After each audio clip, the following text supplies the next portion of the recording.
We tried.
Muted.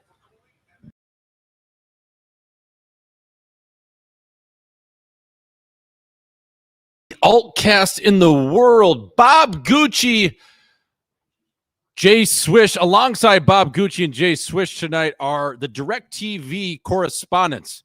We're having a hard time detailing and filing through our ESPN account. We had to go to DirecTV, but nonetheless, we are bringing you nonstop action for tonight's matchup at MSG. But more importantly, in Northeast Scottsdale, home by 3, the first Altcast of the season. Like I said, Jay Swish, Bob Gucci on the call. We got the Rangers, the New York Strangers, and the visiting Edmonton Oilers tonight, Bob. I'm really excited for this matchup, especially after Mr. Sullivan's 4-hour speech before the game. Now, the Rangers, they've been coming out slow. They've been getting really bored by Pat Sullivan's speeches. But tonight, this is a must-win at home. They haven't won at the Garden yet. I don't even know if that's true, but you're going to want to win early in New York or the crowd's going to get on you.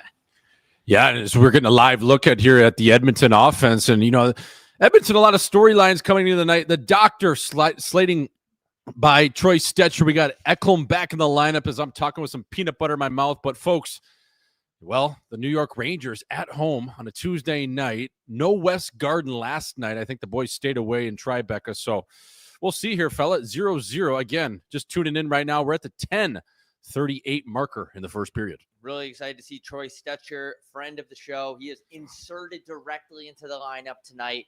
There he is, number 51 on the blue line. As there's Matthew Rempe, who has not elbowed anyone in the head this year, Swish. Very surprising, especially with the Rangers down and out early in the season. You're going to want to see a guy like that elbow somebody directly in the fucking head to get the boys going. Yeah, and I mean, he had a great hit the other night on Tom Snow Wilson. It was actually rather almost, I would say, rare occurrence where Rempe didn't find any chin. It was shoulder on shoulder. It was a great hit on Wilson. He caught him with his head down. He was chin over shin in terms of number 43 on the Washington Capitals, but Rempe with a clean hit. We're looking in right now at the fourth line of the New York Rangers, who I don't even know total. If these guys tried to buy a place with 3 guys combined, I don't think they could buy anything in Manhattan. And that's why Carrick is living, I think, in Connecticut. Rempe obviously is on the Brooklyn side of things, being a hipster in himself. And you're looking at a guy like, this young man, the chin hunter, Edstrom from Sweden, playing on his left side tonight. Yeah, and that's the thing about the National Hockey League, Switch. They have a great game on their hands. Everybody that goes in person, they love hockey when they go in person. But the NHL is just so fucking retarded. They can't figure out a way to market the league so these rookies don't have to have roommates being professional athletes. But that's showbiz. This episode is brought to you by Prize Picks.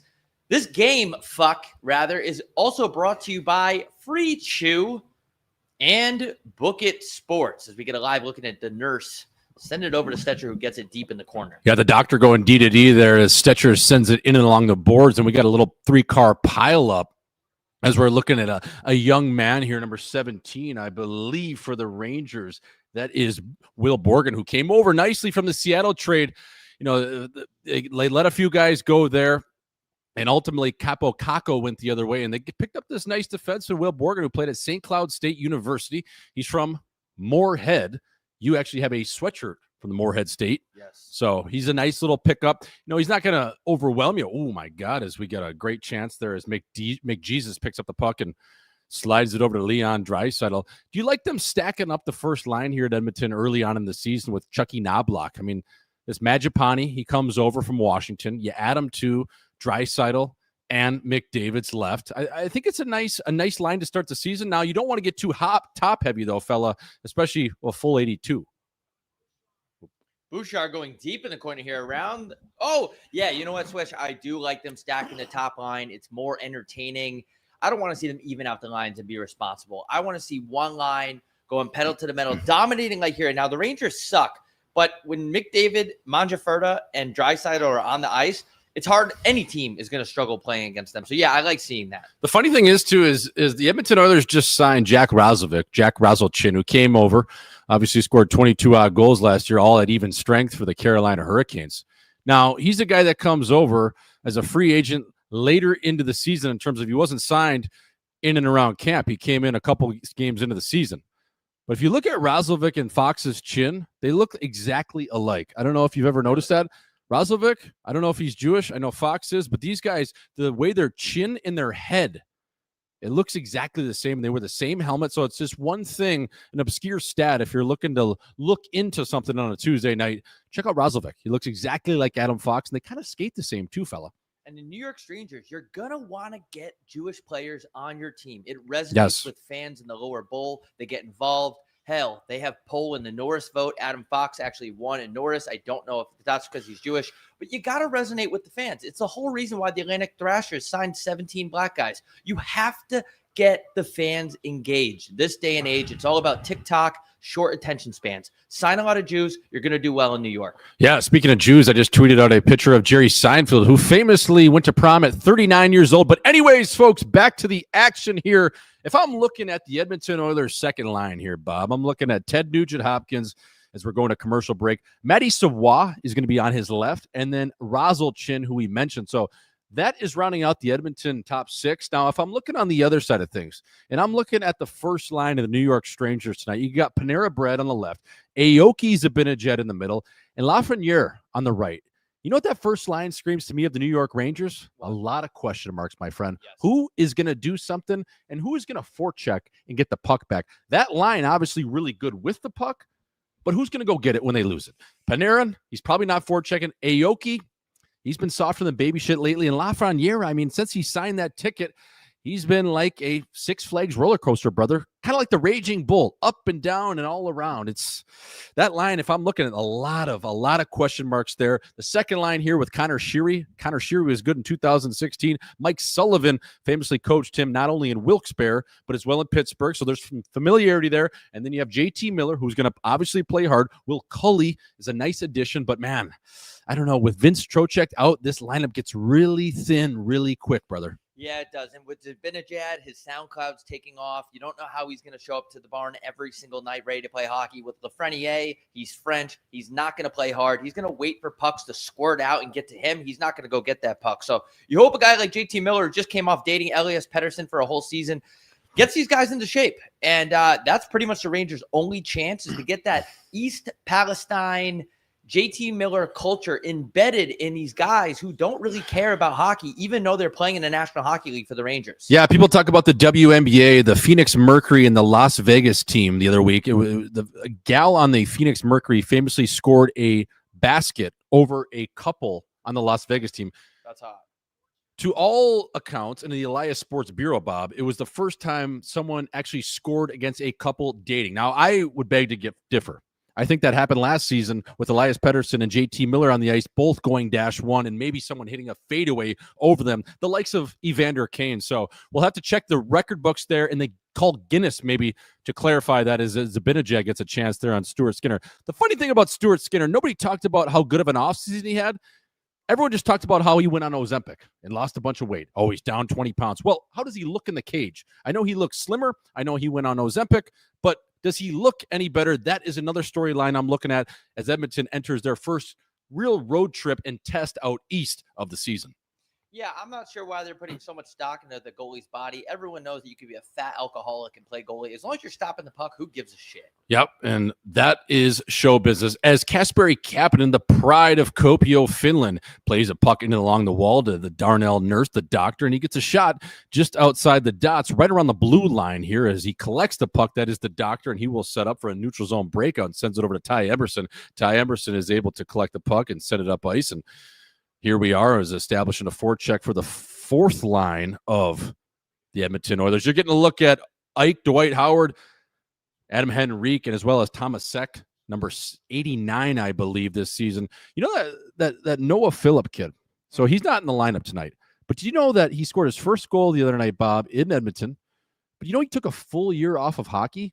And not only did he take a full year off of hockey, he actually played CIS, Canadian College Hockey, before that. So kind of a cool storyline. He kind of just was sick of hockey, took a full year off. Edmonton gave him another chance. They signed him to a 2-year entry-level deal. And then now, man, he just had scored his first goal in the National Hockey League. So I thought that was a pretty cool storyline. Noah Phillip, who famously looks like if Erik Karlsson and Chris Letang had a gay baby. Yes. Yeah, he does. He's got the flow, and I don't know if he tapes his knob as long as Chris Letang. No Diddy on that. But yeah, I just thought that was a cool story as Mattias Ekholm, the newly extended Swedish Viking on that Edmonton blue line. It seems like Edmonton's just re-signing everyone. They're getting some pretty good my toe suck by Evan Duchard, and you're getting a look at Igor Shesterkin. A lot of people, well, there's question marks around Igor, but I still like his game as the Russian netminder makes a hell of a save on Evan Duchard. I like his game too. I'm not, as you see, that's a great shot. Head up, good shot. That's just a good save by Shesterkin, who's let under 1 goal in per game, if I have that stat correct.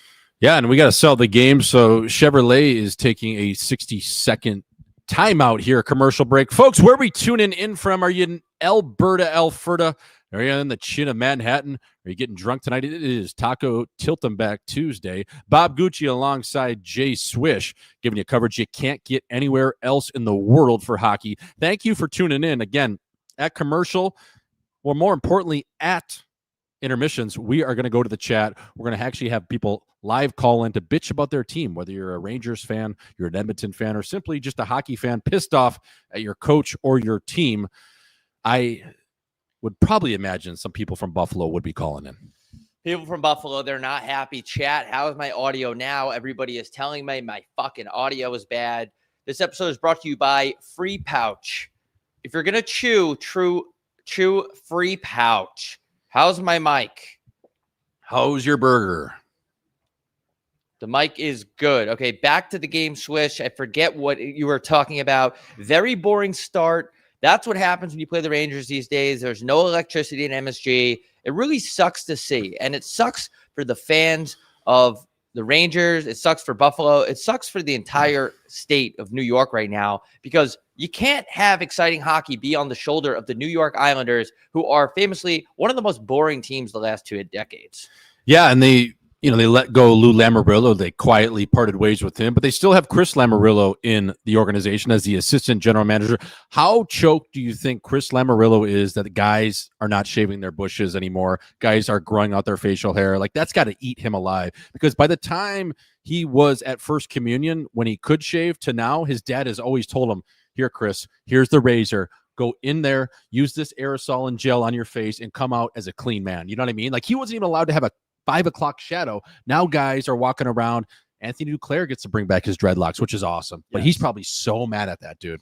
Yeah, I would love to comment on the Lamoriellos and their fascination with guys shaving their pubes. However, I did learn that they are mafia affiliated, so I'm going to keep my mouth shut. I don't want to get stabbed by anybody, including the Lamoriellos or Mark Sanchez, who just had his charges upgraded to a double felony, and his wife came out and said, I'm not surprised. Anyway, back to the game, Swish. I'm not surprised, and there's nothing like coming out of the hospital strictly to do an interview and then go to jail. But folks, jail's not the worst place. 6 feet under is, and right now, the New York Rangers under Mike Sullivan, they look all but buried early on in this season. Let's see if they can maybe get something going here as Connor Sheary drives the puck in on, well, Stuart Leonard Chinner. New York with applying a little bit of pressure, but not a ton here, as Adam Fox with a fake clapper down the wall, and Mattias Ekholm, as a good veteran, holds his position. Will Cully tied up in the corner with Evan Bouchard, and that puck is played along the wall by JT Miller. Low to high to Adam. What does the Fox say? Back down the wall, and you saw a little scissors play. That was nice. Foxy. Ooh, okay. Oh, wow. JT Miller. I thought you should have shot that fella. Send it to David. And it was a grade B chance there, and Miller was trying to find Will Cully on the back door as Connor McDavid is able to shimmy shake his way, little Mohawk McGraw, and get a 5-hole chance on Igor Shesterkin as Garkiev or Garyav or whatever the fuck you call him, the big Russian that came over from LA, sets up behind the net and surveys his options, Bob. And nothing worse than a controlled breakout. It usually leads to a shit sandwich right along the offensive blue line, and that's exactly what happened. I miss Jimmy Vesey. Bring back Jimmy. I need my pension VC right now. Bring back Zuccarello. This New York Rangers team sucks. Nobody wants to watch this team. There's a turnover by Captain as Panarin takes that puck behind his own net, but he doesn't. He goes in front of the net and gives it off to I don't know who the fuck that is. If Trent Frederick can skate well and get back to his form in Boston, I know he was hurt last year, but if he can get back to form, man, I really like this third line of the Edmonton Oilers.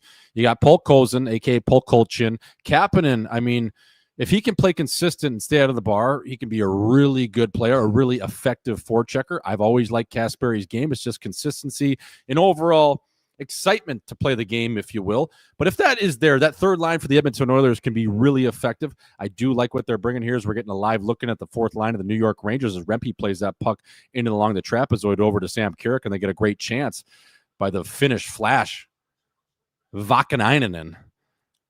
There's a Roslovic, great play there by Stetcher. Oh, Stetchy! Oh, backdoor. And that's why you're bringing in a guy like Jack Roslovic, right? Matthew Robertson, no relation to Jackie Robinson. Loses coverage, but they can't capitalize. Man, like Roslovic is really shimmy shaking. I like his number 22 he's wearing, or 28. You're going to want to play well when you're on a one-year Kevin LeBanc deal. Every game counts. Kevin LeBanc famously scored almost 30 goals, I believe, and took $950,000. Now he's playing for the Shanghai Dragons of the Continental Hockey League as Adam Fox gets up his toe caps up ice, sends it over to Garkioff, and he surveys his options and plays it in and along the wall as the Rangers are able to elude pressure, and Johnny Brodzinski in on the forecheck, and that puck careens on back, and Adam Fox gains the red and sends it back in as Stuart Skinner goes back and sets up the puck for his defenseman, Matthias Ekholm. Every time I see number 53 for the Oilers, I just think of Jeff Skinner. And like, why would Ike Howard pick that number? I don't know, but Ike Howard, one of the only iPad babies in this game, I believe he was born in 2014. The game's getting young. Yeah, he's, what is he, 13 now, Ike? 13. Jerry Seinfeld is loving every second of it, as here's Brett Kulak, who fumbles the puck but regains control of the puck and then sends it up the wall. If Ike Howard had a twin sister, Jerry Seinfeld would still be trying to date her. Anyways, folks, we are back here at the action, and the pull-up play by McDavid sent up to the doctor, and that was a rather muffin of a shot, and Igor Shesterkin is able to comfortably glove that down, and we're going to go to a face-off here, folks, and we are brought to you by HomeBuy3.shop. For all your HomeBuy3 shop merch, go over to HomeBuy3.shop. I got this absolute flex fit on right now. My eyebrows are tucked. Look at Mike Sullivan just talking to himself. Look at me. I'm Mike Sullivan. I'm Mike fucking Sullivan. Folks, we're at the 1 minute and 58 second mark. If you want to sync up with us, 157, 156. As there's McJesus, passes out in front, goes back to the corner. 154, 153. Yeah. The shots right now are 8-5. And you know what? There hasn't been a ton of action, but both teams, Bob, I will say, are skating well.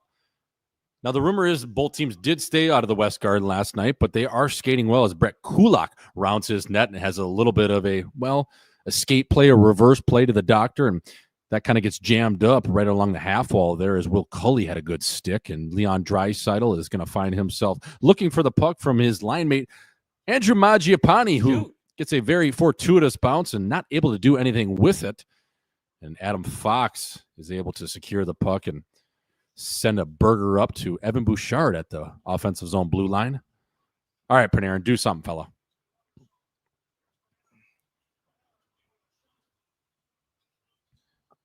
You know, I would like to see Panarin pull up there like Wheelie Nylander, maybe wait for support like an NBA baby mama and kind of just seek out your options. I know the middle was wide open for him, but at this point, you're fucking boring everybody. Just try to make a better play than that. Not a kind of a low percentage chance that goes in from right there. I'd love to see Panarin pull up on the wall, wait for that support, and dish it out. But I play Division II clubs, so I don't really know fucking shit about anything. Waiting for support like meeting your baby mama at Planned Parenthood, folks. If you need anything there, well, from Plan B to other things, go over to Planned Parenthood. Not a free ad, but just a free advice from a decent civilian. Anyways, Sam Carrick able to steer that puck in, and this fourth line getting quality ice time from Mike Sullivan's unit here, and Matt Rempe getting a regular shift, as well as the big fellas, Edstrom being 6'6", and Sam Carrick, the center, the journeyman that started his NHL career in Toronto and made his way to Newport Beach and found a home here in New York during their centennial season. His second year as a fourth-line center for the New York Rangers. And that's going to conclude the first period here. Some solid chances both ways. Nothing crazy, some grade Bs, but I would say overall, both teams skating well, both teams moving the puck, both teams from the action we saw, Bob, last 12 minutes really playing a North game, and that's all you can really ask for on a Tuesday in New York City. Both teams skating well for the Rangers. They did a good job. It's always a win when you shut down Mick Harley-Davidson's line. Shesterkin looks on point.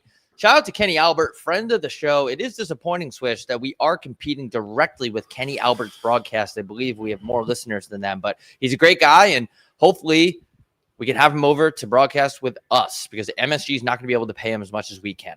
I would love to get Kenny on the couch. Imagine Kenny did all 4 major sports in 1 week and then did an alt cast on the couch with us. I think that would complete not only the cycle, but that would be the home by 3 grand salami, my friend. Right, you are, Swish. All right, folks, now is that time. We're going to have you call into the show.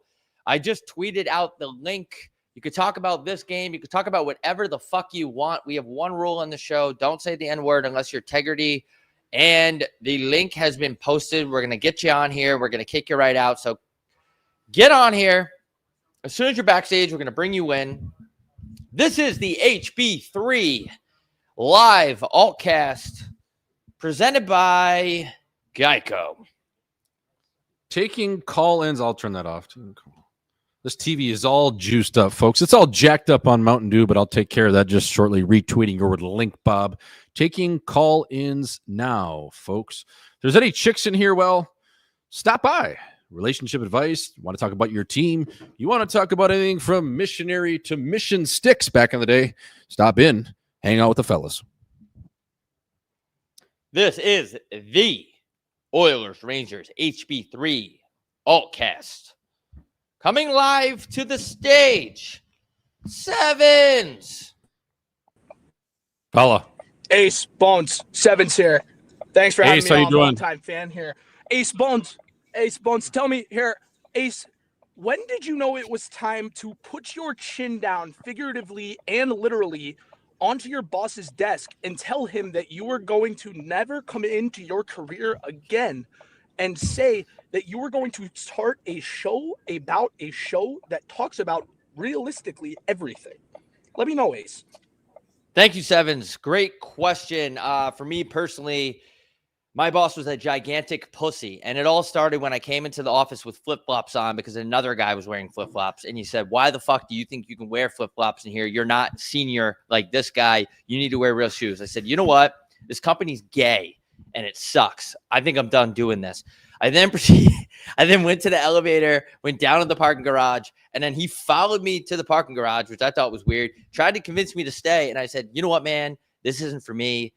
I was put on this earth to start a hockey show about hockey, a gay, black, Chinese one. Thank you for calling into the show. Perfect. Coming live to the stage now, Crunt.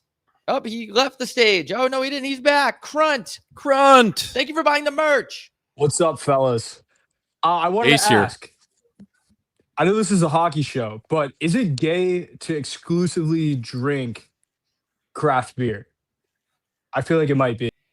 Thank you. Oh, sorry. Go ahead. That's all I got.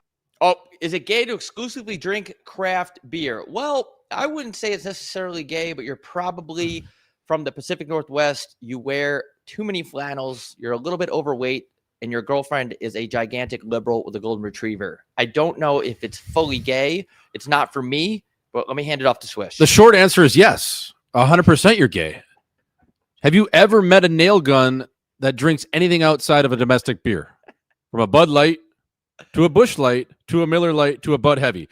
If you're one of those guys, and listen, you can play any game you want, but if you're one of those guys that lands in a city or you're in and around your own neck of the woods and you seek out craft beers and craft breweries, I am going to tell you right now, you're a little bit ditty. Why are you so obsessed with beer? It's not that good. In these breweries, most of the time, the beer sucks. Right, you are, Swish. Thank you, Crunt, for calling into the show, and thank you for purchasing the merch. You are helping us stay afloat. Coming live to the stage with their eyebrows tucked, Nazareth. What's up, fellas?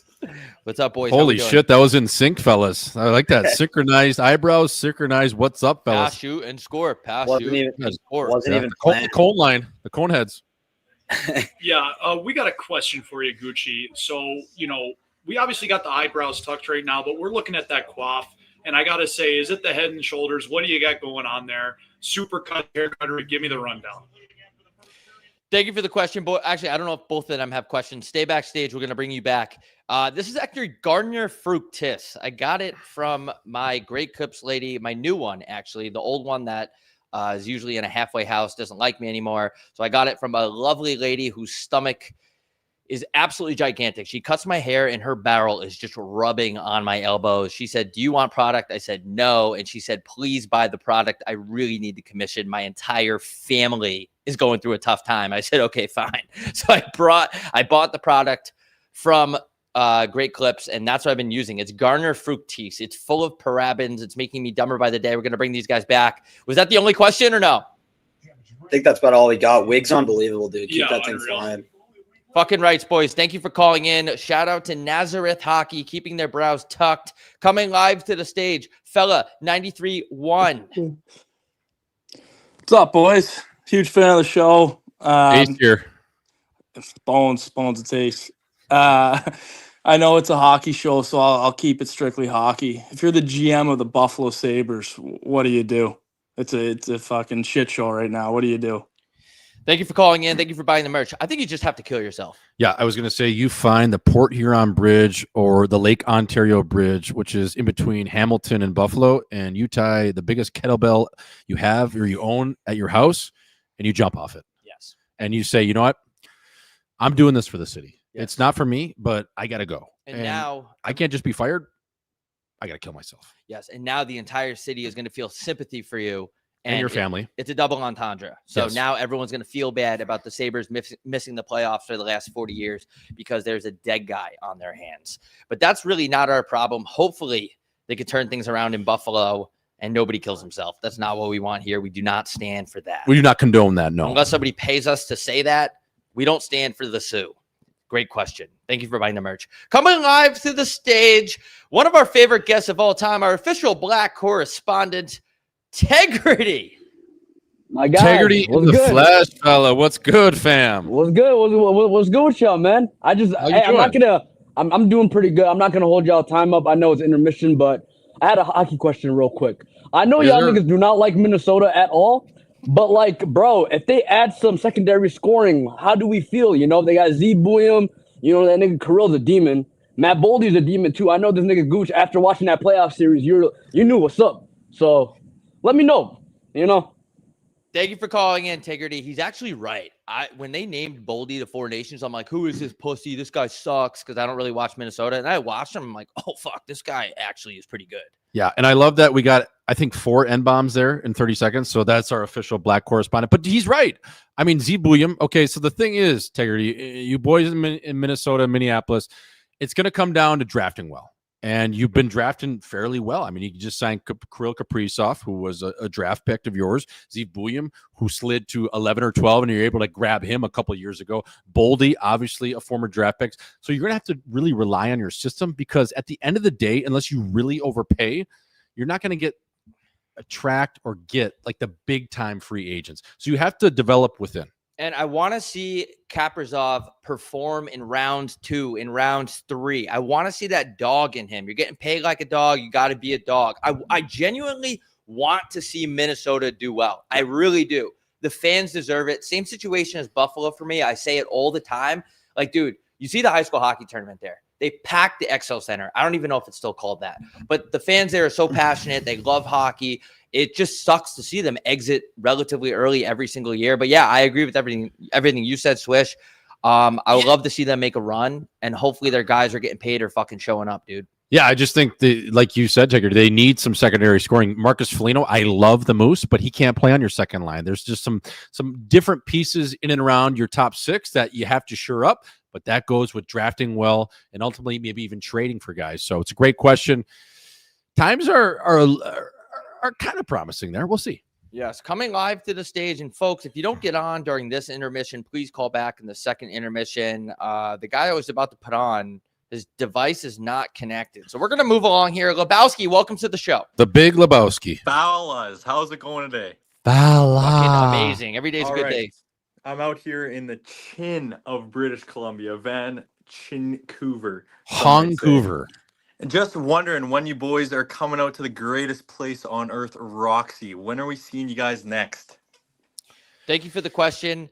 When the fuck were we there again? We were just there. We were there in April. Yeah. So, I mean, maybe we could be there on the other side of 2026. We're going to announce Toronto and Ottawa at least, hopefully. Yeah, tonight, and as well as Montreal. So that'll be a part of our Eastern Canadian swing. That'll be late January. But yeah, man, I don't know. Maybe if the Nucks make the playoffs, we could slide out there. That might be a pretty lofty goal, but we'll see.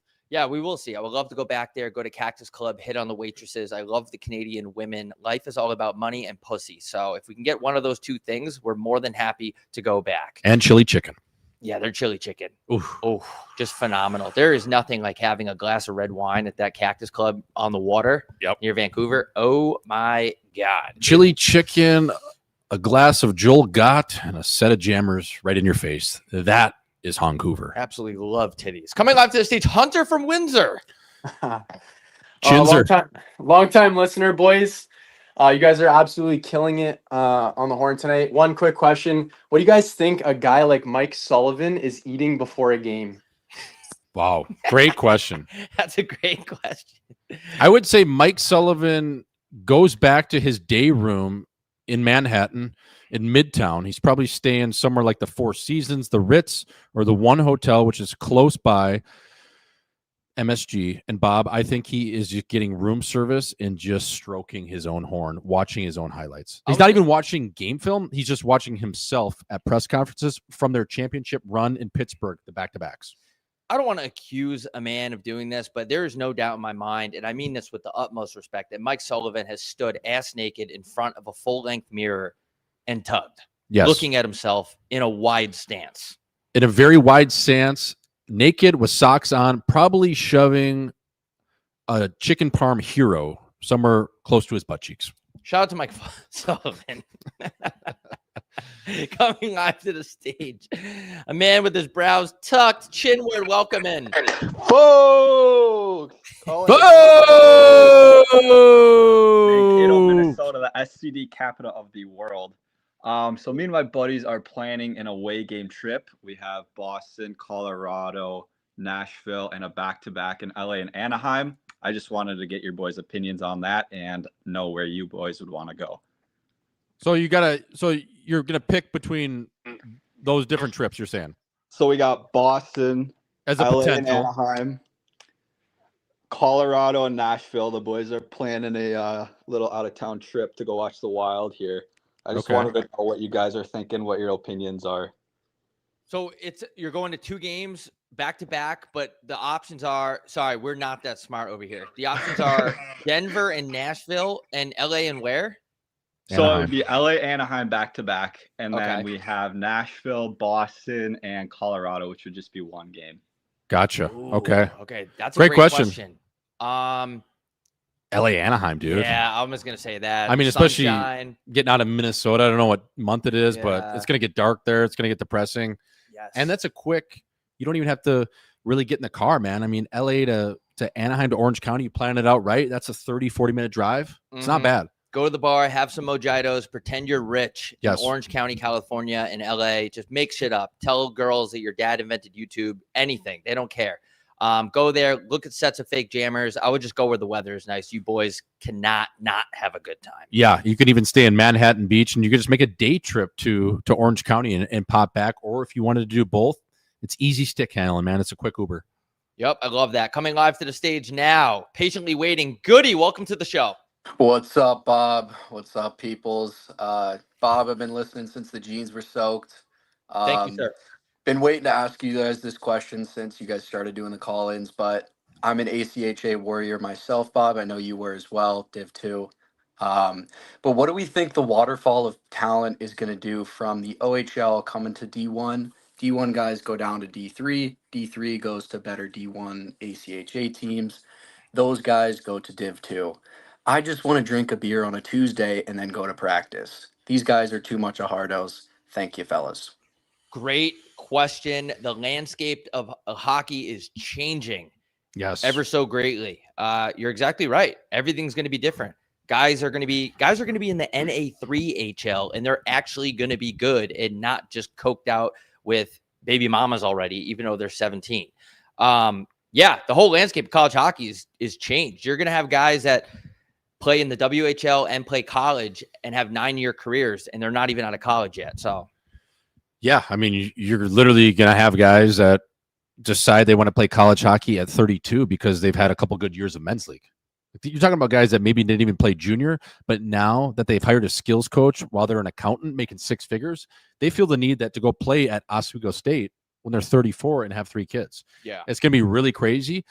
I still think if you're a kid that doesn't want to take the game too seriously, now's the time to go play somewhere in the SEC. Join a frat. Yeah, that's do something criminal. Go to Alabama, and those people down there, they like hockey and they like fighting and they like a good time. So it's moonshine, Percocets, and old time hockey down there. I would go play in the SEC. On a serious note, it's just crazy that kids are going to be in major junior Canadian hockey when they're 15. Wait, exceptional status is 14 or 15? 15. 15. Okay. So 16 to 20. Yep. And then they can go college from 20 to 24. Like, they are going to have so much CTE. They're going to be so hurt. They will have a couple bucks in their pocket, the good kid from the nil. But yeah, that's a great call. You could go, and it's been done before. A kid on ASU actually did it. He went and aged out of the WHL, played 1 year of Canadian college, and now is at ASU. So he'll be legit 38 by the time he graduates. That is so which is cool, man. Cool. I mean, hockey's for everybody. Hockey is for everybody. No matter what they say, anybody can play hockey. I know there's that whole narrative. We don't have to get into that. Coming live to the stage, this is probably going to be our last one till the second intermission, folks. Browser tucked, Griff tucked. Welcome into the HB3 show. What is up, fellas? Fella. Calling in from the chin of Sherwood Park, Alberta, also known as the home of Carter Hart. Oh my God, Sherwood Dark. How we doing? Oh yeah. So I got a question for you boys. Stuart Skinner, what does this guy have on management? We gotta know. This guy can't lose his job. What does he have? That's my question. Well, appreciate it, boys. Thanks, Griff. And I love the call in from Sherwood Park. Shout out to Alberta. Shout out to all that Alberta beef. And shout out to all the sixes who work at Cowboys. I love you, ladies. But anyways, I was going to say, Bob, they don't have a better option. They haven't drafted a goalie. They haven't signed a goalie. They've been cap strapped for 3 to 5 years. Who is your other option? I mean, I love Calvin Pickard, but he can't be your starter. So it's like, what does Stan Bowman even do? Shit. Yeah, I think you just have to maybe go to the KHL and find some kid that is 16 and just pull him out of the gutter. Maybe try to steal Askarov. He has a neck tattoo. He's going to be good. I don't know. The goaltender market is very weird, especially when you need a guy that's going to take you to the cup, right? There's no time to be wasted. Yeah, and if you're looking, I fucked it up. And if you're looking at their lineup, I mean, there's some pieces there that you could trade for, but it's like, we're gonna have to move a significant piece, and I just don't know what you're gonna do there as we're trying to navigate. Like, Carter Hart is available. It's like, and obviously he's gonna have a chip on his shoulder, but there's this whole thing like signing Carter Hart, even though he was proven innocent in that market. I don't know the back end of the repercussions of signing him. I don't know. There's not that tough. Many, I mean, they're actively shopping to get a goalie. Business is tough. That's no secret. Jeff Jackson, Stan Bowman, they're looking for a goalie, but you're also going to have to give up a piece. So, yeah. Speaking of pieces, folks, we're back in 2 pieces on 2 mics, bringing you coverage you can't get anywhere else. If you're just tuning in, again, this is the greatest alternate cast in the world, home by 3. Year 3 of our alternate cast, Bob Gucci, J Swish, as we're bringing you the second period live from MSG, but more importantly, live from Northeast Scottsdale as Darnell Nurse, the doctor, surveys his option. Oh my God, did you see the doctor go down in his own trapezoid as JT Miller collects that puck? I've never seen something like that. Holy fuck. Was Kyle Rittenhouse on the rafters there? Because he got absolutely sniped. We are 19:01 remaining. I actually didn't. Did you see that? No, I didn't. Oh my God. Dude, people watching, did you see Darnell Nurse just go do tricks on it on his, I don't know what happened, dude. I think he might have came his pants. I think he had a wet dream behind the net waiting for his options. If you're following along, 18:45, 44, 43, 42 remaining. Mute the broadcast. Listen to us. 18:37. Yeah, as we get a live looking at Matty Savoie bringing the puck over his own offensive blue line, and he gets shimmy shake down as Lafreniere throws one stick side low. Drive the fucking net. You know what I mean? Yeah, lower the shoulder. Drive the net. I know he's a French guy, but like, come on. You have time and space there, dude. Dude, I had so many people coming at me when they signed Wallman saying that Kulak wasn't better than Wallman as a defenseman. I love Kulak's game. I don't know if he's necessarily better, but he was great in the playoffs, man. He was steady. Edmonton's just under a microscope. Oh, Braden Schneider with a field goal. Yes, Will Borgen sends that puck down to Alexei Lafreniere, who almost gets stripped, almost gets mugged like he's outside of a Circle K at 2 a.m. in South Phoenix. And Aoki Zibanejad wanted nothing to do with that puck as he just directs the puck into the Edmonton zone as Ty Eberson collects it and is able to hand that over to Leon Draisaitl, who sends a rink-wide pass to Connor McDavid, who gets over his own offensive zone blue line, sends it back to Draisaitl, and Rempe chins him. Oh, my God. Rempe. Shoulder on chin. It was shoulder on shoulder, but I'm going to pretend it was to the chin. Was that Drat he did that to? Oh, yeah. The big German machine gets absolutely clipped. Yes, and as he returns a favor on Matthias Ekholm there, and he gets a little bit of a piece on, not a 6-piece, but just a Heineken mini keg, if you will, and Evan Bouchard's going to track this puck down like it's got no GPS and stop behind his own cage to, well, survey his options. If you're just tuning in, 17:05 and counting in the second period. Bob Gucci, J Swish, Edmonton, New York, 0-0 live from MSG. Kenny Albert on the call, friend of the show, but more importantly on the call, mute his chin. Look at this from the doctor. Oh, my. Look at that from the doctor. The doctor. All $9 million falling directly to the ice. As Eminem once said, I need a doctor, and that doctor's got to go. Oh, my God. Did you stumbling around like Mark Sanchez behind the net? Stumbling in like Susie Quattro and Chris Norman. Shout out to Mother's Kitchen. Shout out to everyone, all the beautiful women of the greater Buffalo area. You know who you are. Back to the game, 16:57 remaining in the second period as we are going to get another icing and line up in the offensive zone of the New York Rangers. But my God, the doctor, dude. Check your edges, fella. You just went full Tony Hawk kickflip behind the net and lost the puck and almost ended up in the back of the net. Here's a look at JT Miller in the red, white, and blue up against Adam Henrique. Rico. Very reliable player. Been around the league a very long time. As you're getting a look at the Edmonton Oilers sponsorship this season is Skip the Dishes. Well, get drunk and skip everything, folks. Don't skip this game because Home by 3 is bringing you the first alternate cast of the season. Brought to you by Free Pouch and our own chins at homeby3.shop for all your latest merchandise like this flex fit I'm wearing with my eyebrows tucked. Go over to homeby3.shop. Back to the game here, folks. Bob, this game right now, the second period, it's a little bit of a clusterfuck.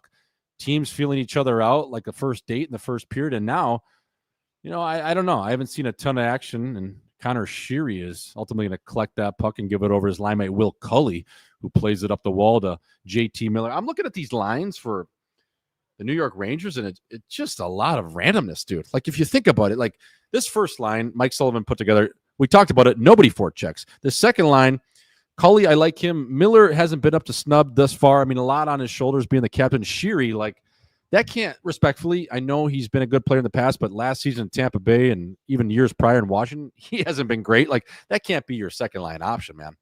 No, it depends where you are with your roster and with your team. And the Rangers, they just have no idea what they're doing. They had a little window to make a deep run. Now they're trying to cling on to that last window. They got She's Jerkin signed. They got their goalie.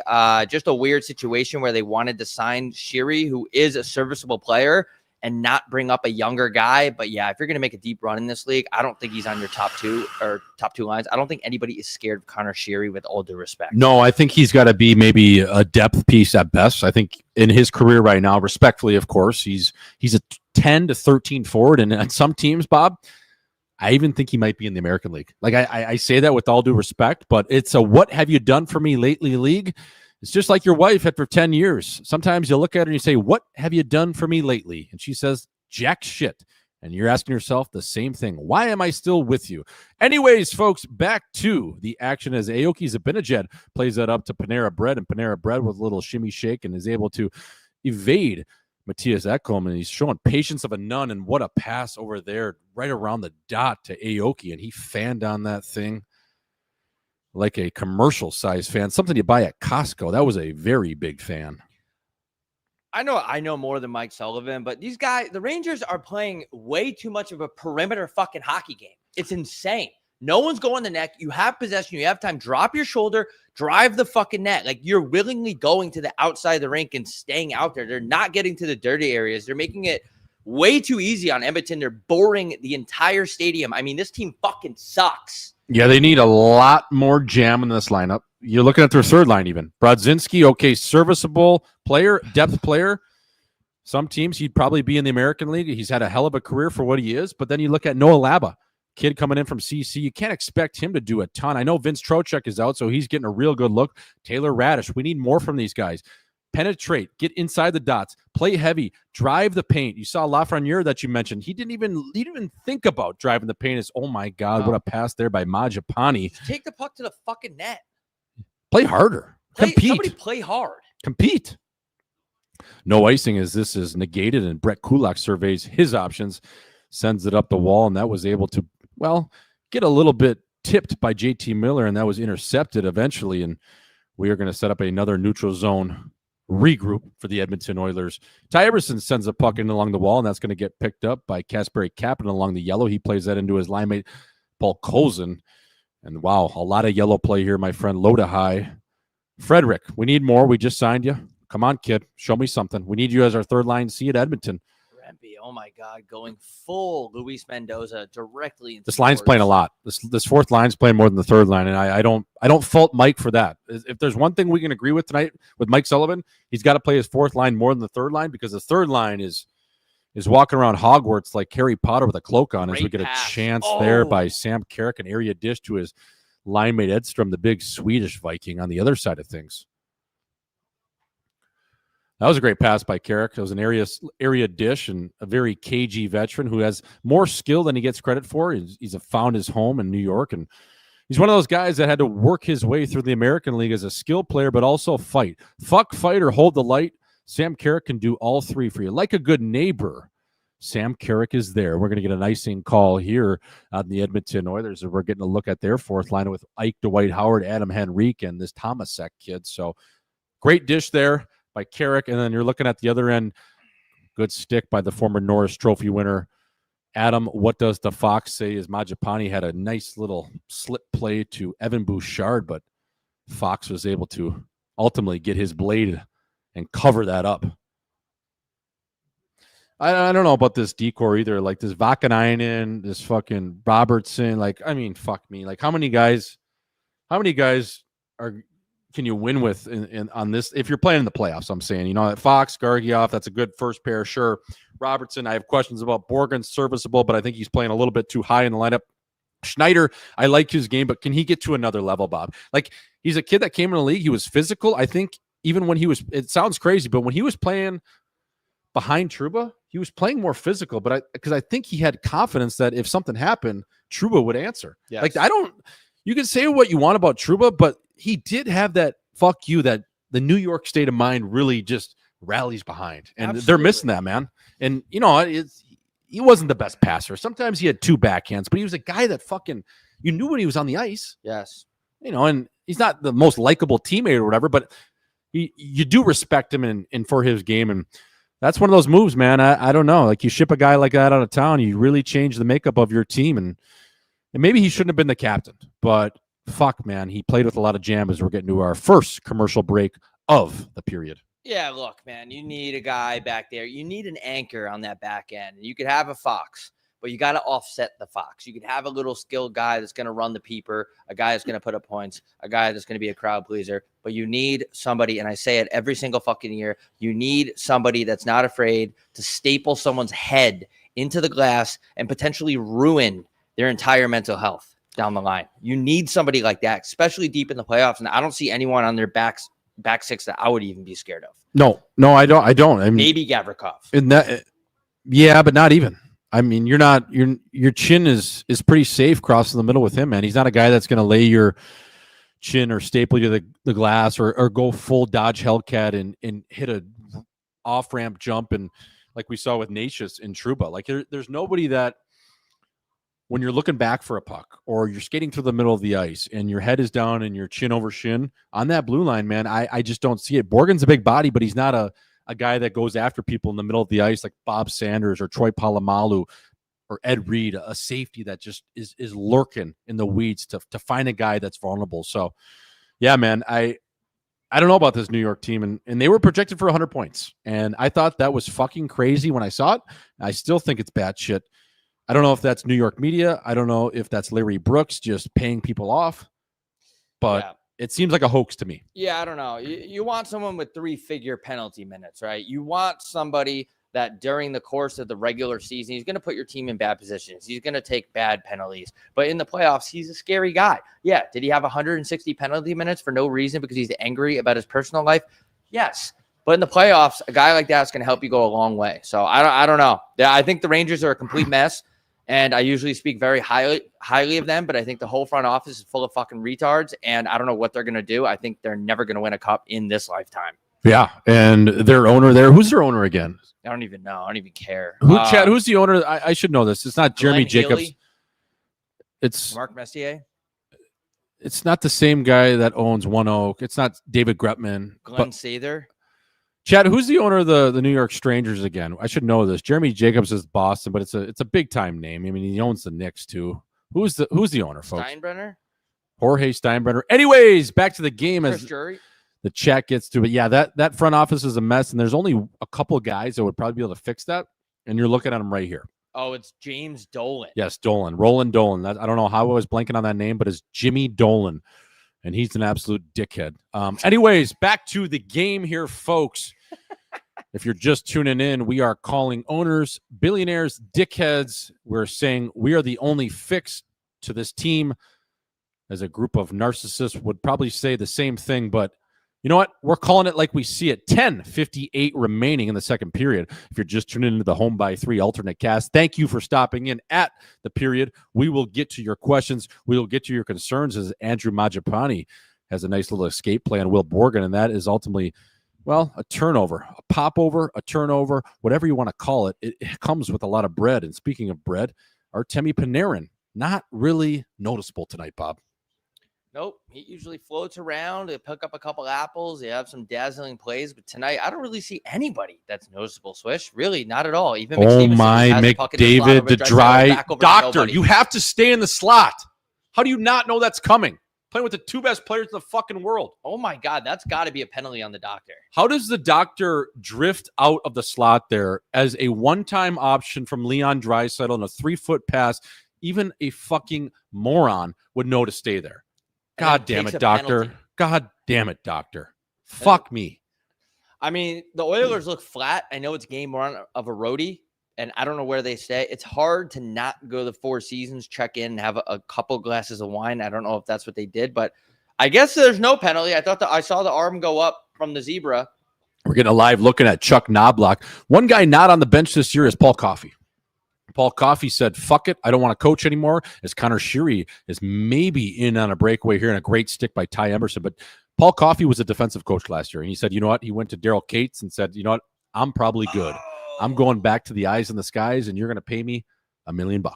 I do not blame him at all. No, I do not. And more guys need to be like that. For example, the Buffalo Sabres, Kevin Adams, the GM, he's sitting in the pocket like Tom Brady in his prime, driving this team into the ground instead of being a guy with balls and saying, you know what? I don't know what the fuck I'm doing. I'm going to take a step back for the people of Buffalo. But no, he continues to stay in the pocket as a GM, collect his paycheck, motherfuck the fans, and do his job. And we're not talking shit about anybody. This is no disrespect. We're just calling it how we see it. We are HB3 on the call of the game. We try to respect everybody here at HB3, but Kevin Adams, absolute dipshit, as there is a glass and out. Great save by Leonard Stewart's chinner there. But yeah, I think Kevin Adams, if he was smart, he would go to Terrence Michael Pagula and say, you know what? Get me off this staff, and I'm actually going to go be a defensive back coach for the Buffalo Bills. You own that team? Freddie, 5-hole. Freddie, 5-hole. Freddie Ferda, 5-hole on Igor Shesterkin. How did this play develop? As we were talking about, Kevin Adams should probably devote himself to a defensive backs coach for the Bills, who is owned by the same owner in Terrence Michael Pagula. But Mike Sullivan. Wow. Why the hell was I jerking off to myself in the mirror before the game and not focusing on Trent Frederick's game? Mike Sullivan puts Is that the ref? Just for Men dyeing his hair every night, and what a bounce and apple by the linesman there. Wow. It went off the line. It does go off the lineman. I mean, look, if you're Vakanainen, that's a bad bounce, but you got to have your head up and just know not to shovel it into the ref. I mean, there's not very many places for the ref to go right there, but yeah, that's a tough bounce. Well, that's one of those panic dumps, right? It's like when you have nowhere to go and you have to shit in the woods or shit right off an exit. My brother did that. I looked at it and I threw up. Yeah, in the middle of nowhere. Dude, you don't even have time to get to the gas station. You don't have time to get to anywhere with the running water or the vicinity of a shitter. So you just pull over and shit. That's what Vakanainen was doing right there. It was a panic dump, and it ended up biting him right in the butt. Taking a shit. He just shit down his leg. He just shit everywhere. And Trent Frederick knows. Oh, I can smell it from here. You just got to get, it stinks. Fuck. Trent Frederick, that bottom six contributing. When you're a guy like Trent Frederick and you're in on a breakaway against She's Jerking, you just got to shovel that puck in the net somehow. And that's exactly what he did as we go to commercial break. That's a great line. That is fucking Paul Colchin. If he can buzz, like he buzzes. And then you got Freddie. I know we talked about it. And then Kapanen, if he shows up, man, that could be Edmonton's staple line, man, in the playoffs. Yeah. I'm telling you, if Frederick can match up and play against a second line center and relieve Nugent Hopkins and Roselchin and the Savoie to play against a third line, which will ultimately open up more offensive chances for them, man, that's something we got to really monitor throughout the season here, because that could really free up the second line to get favorable matchups and ultimately put up more points. Podkolchin skate. Podkolchin? How did you say it? Yeah. Podkolchin? Yeah. He skates like one of those red shooter tutor things. You know those things they're like this? Yes, he does. That's how he skates. Yeah, he skates like he's a bubble hockey player. Yeah. Really long stick. Talk about a guy that's chin over shin skating around out there. Constantly. Did you see him a couple of years ago when he one-punched Jeremy Lazan when he was playing for Vancouver? No. Oh, my God. That was scary. It's like he didn't even know how to fight, and then he like ducked and waited him out and then just caught him right on the Craig button of the chin. It was scary. It was lights on, nobody home, man. It was catching the early flight home from San Diego. And next thing you know, a couple nudists jump out of the closet and ready to tag team your girlfriend. Oh, that would suck. And it stops right there. What is with the New York Rangers font on this ad? The FanDuel Live odds promoting gambling, even though you're not going to win ever. The over-under is 4.5, and if you parlay it with two other... Stetchy in the box, eh? Ooh, for what? Too many men? I love for years that they told us gambling was so bad for us, and then all of a sudden it's just plastered in our face. Oh, yeah. It's just like fast food. It's just like everything. They want you... addicted. To remain peasants. I don't like that call right there. I'm not going to lie. No, that's a makeup call, and makeup for what? I just think makeup for being in the garden and not wearing makeup tonight in the world's mecca and the brightest lights of New York City. But yeah, I didn't like that call, especially on our boy Troy Stetcher, 3-year North Dakota scholar, national champion, and 10-year NHL veteran, is going to sit for 2 with his wrist taped and watch this New York Ranger power play go to work as Adam Fox sends it over to Panera Bread and down to Zibanejad Aoki. And Aoki is going to survey his options. Wow, what a pass to JT Miller in the guts of the ice there. Panera Bread, ooh. And they're peppering them, man, and they need a little salt on that thing because they're seasoning all over the place. That was a great pass by Zibanejad at that little slip play in the middle where the box got overextended because they thought they were going to go out to Panarin, so they kind of shaded and left all that space in the middle of the ice, and JT Miller got a grade A chance, but Stuart Skinner, it wasn't the best shot, but he wore it well, man. Yep, he's in the right spot. Zibanejad, that's his second whiff. What is he using the same stick? That's his second fan of the period, and it's only been 12 minutes. Good pass. Zibanejad, get a new twig, fella. Are you just hung? He's probably doing a set last night, man. He's on Dat Piff, SoundCloud, doing something at Medusa. I think he opened for Disco Lines, actually. Maupi, or whatever you call that guy. Slide it over. That's a tough angle right there. Yeah, I mean, Skinner, you know what? I will give him this.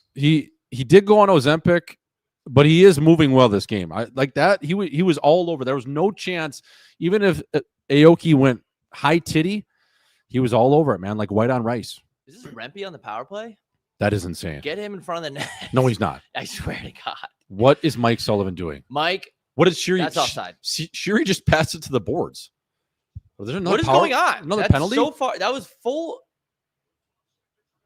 Draisaitl taking out some frustrations. He's going to be heading to the box with his boy Troy Stetcher. Let's take a look here as Aoki has the puck beneath the goal line. Nice little saucer pass over to JT Miller, shoves it down center's throat. Fox over to Aoki, who whiffs, and then Lafreniere with absolutely no fight in his game, doesn't really give a shit, sends it back up the wall. Let's get a no look pass. Oh, they're gonna show the same highlight that's not that cool for the third time. Here's a penalty. We're gonna see Draisaitl falls into Schneider. I'm not exactly. What is the call there? High stick hook. That's a bad call. We got a 5-on-3 here for 12 seconds. He high sticked him. I don't know. Why is this not HD, by the way? I have no idea because it's blurry. Direct TV and it's MSG Network. As I'm tweeting about the doctor having a jammer behind the net about 12 minutes ago. Fox download to Aoki. Aoki up to Fox. Pasternak over to Mark Messier. Up to Fox. Fox. Scanning. How do you spell seizure? Down to Panarin. Seizure. Panarin up the wall. Kind of sauces it over to nobody. Fox over to Pasternak. Pasternak down to McAvoy. McAvoy over to Jackaboy. Over to Packaboy. Right into an Oilers player in the middle of the ice who sends it 200 feet as Shesterkin fires it up the ice. One touch to Aoki. Aoki with no angle passes it back to Trouba, and Trouba shoots and blocked by Adam Henrique. Rico with an absolute soak job there on JT Miller. And what an absolute play by Shesterkin, though. The awareness to get that puck back up the ice. JT Miller, he's pissed. JT Miller is mad, and we're not sure about what. Folks, I think he might just be hung. And Aoki Zibanejad with a great little drop pass there to Miller, but Rico all over it. That's what winning teams do. That's what playing in the conference final for 19 of your 35 years in the league with the Anaheim Ducks, as well as the New Jersey Devils, and now the Edmonton Oilers will do to you. Winning hockey, folks, blocking pucks, soaking biscuits like a Mormon. That's, folks, to all you young hockey players out there, get in the lanes. You can make about $2 million a year. You don't even have to make a pass. Yep, and then you fake an injury and stay up in the NHL and get paid even though you're an AHL player. To all you AHL guys up there, when you get called up, block a shot, go down, stick on that IR, get paid like a national leaguer until you go down and stay down for the rest of your career. This fucking broadcast is brought to you by Jersey Mike's, a sub above. A sub above and a sub up your butt. Directly up your hoop. Adam Fox sends that puck in, and we got 30 seconds left here in the New York power play. Is that puck is sent 198 feet. The only reason why it didn't go 200, Igor Shesterkin sets that up nicely on a tee for Adam Fox, and he drops that off to Connor Sheary, who finds himself on a power play unit for the first time in 2 odd years. I don't know what's going on with this ice here at MSG. I don't know what happened last night. I don't know if there was a roller derby event, WWE Monday Night Raw, but the ice seems to be a little bit slow right now as guys are fighting it off like a bad cold. As Connor McDavid even loses the puck. Jason can't even control the puck. As Evan Duchar gets bunnied by Connor Sheary, who by law and by the government could be a legal midget. I think he gets a stipend per month. Oh my God, this puck is all over. This is so sloppy. Another fan by Matt Rempe. Matt Rempe might play 40 minutes tonight. No one ever accused him of being a goal scorer. But, oh my God. Dance with my dogs in the nighttime. How did McStevens do just by himself? What is going on in this game? This game is on heroin right now. Oh my God. He shovels it over. And Carrick shovels one over like he just went to Lowe's in the gardening section. It somehow came on the other side of Stuart Skinner. I don't know if it caught a piece of flesh or I don't know what happened. Oh God, this game is sloppier than the dance floor. We're talking about that. Senor Frogs. We're talking about that sloppy top. Just absolutely. Oh, look at this puck, dude. Where are we in Tulum? Good dish by Sheary though. Like Rempe, just 7 feet tall. How did Rempe react after the puck hit him in the skate though? He tried to shoot the puck. He was trying to shoot his skate in. Yeah, he can't move like that. His stick is too long. As Sam Carrick put that thing in on Stuart Skinner, Leonard Skinner, and it came out the other side. I don't know what happened there. It was like you went into the skee ball machine and it was your last ticket punch to Tijuana, my friend. Sheary might be better than McDavid. I don't know what's going on in this game. This last sequence of 2 minutes, the puck didn't even really move, but guys were going 150 miles an hour like the caution flags were out at Daytona. Folks, 4:59 remaining in the second period. We're going to go to the chat here in 5 minutes, but thank you for staying with us. Coverage you can't get anywhere else. Bob Gucci, J Swish, bringing you the New York Strangers at home versus the Edmonton Oilers. We're going to go to the chat right now. Good to see the best altcast in the game is back, fellas. Yep, it's been a minute. We are back. We are suited up, and we are on the fucking couch. We brought the entire studio into the living room. A lot of people were saying, Rob, why is the volume messed up? Rob, why is the audio messed up? It's because we travel with our audio gear, and sometimes shit gets fucked up. But we got it fixed thanks to you, the chat. We love you. Did somebody hotbox MSG tonight? It sure appears that way. This game is hot dog shit. Is a nightmare to watch. Yep, it is straight out of Billy Madison. He called the shit poop when you light a bag of dog shit on fire and you put it on your neighbor's doorstep and you ring his bell and then you run away. This is a Mark Sanchez show. Yes, for all of your Mark Sanchez updates, please stay tuned to our show. Steve Johnson, the best collegiate tennis player of all time, came on the show yesterday. We are doing the all-cast tonight. We will probably be doing another show tomorrow, and we will keep you posted on Mark Sanchez. Best altcast in the game, boys. We appreciate that. We are absolutely raking the views. There's 172,000 people in here. We appreciate you guys. Thank you for ordering the merch, ordering a shirt, expecting it by 2029. Swish, you issued a statement about the merch, calling out all the haters for filing. To all the non-believers. You can't file a chargeback after 5 to 7 days from Amazon, let alone HB3. So that is uncalled for. People that did that, we're not going to deliver your merch, so we'll fight it with the bank. I don't give a shit. And then I had some guy reach out and say, we should be sending daily emails to customers. Bella, daily emails? What is this, a fucking blog? What is this, just like a newsletter? What are we doing here? Daily emails? No. Again, a lot of the time stuff is on pre-sale. We have printed out all the labels up to date. We will get that out this week. Thank you for always being patient. The real ones understand, Bob. The fake ones, I get it. Look, you think we're Amazon, but we can't do altcast. We can't do interviews with the greatest college tennis player of all time. We can't be on the road for a week and do all this. We're simply only two chins, man, so we're doing our best. Follow our Instagrams, J Schmaltz 24 and Robbie W. Gucci. Look at our stories. We're always on the road grinding. We'll get you the fucking merch when we have time. We're trying our best. A lot of it's right there. It's going to go out tomorrow. One more before we get back to the game. Any new Behind the Chins dropping soon. That series was just for the summer, but we will be dropping more YouTube videos soon. Let's get back to this motherfucking game. 90, 90. 93, 93, 90, 90, 90, 90. 93, 1, Gucci, J Swish, 4:13 remaining in the second period as Kasperi Kapanen takes a puck from Leon Draisaitl and is able to get a grade B look on Igor Shesterkin, but he was really out in front of his crease and able to corral that puck and ultimately gobble it up like it's Canadian Thanksgiving, folks. Shout out to all the Canadians out there.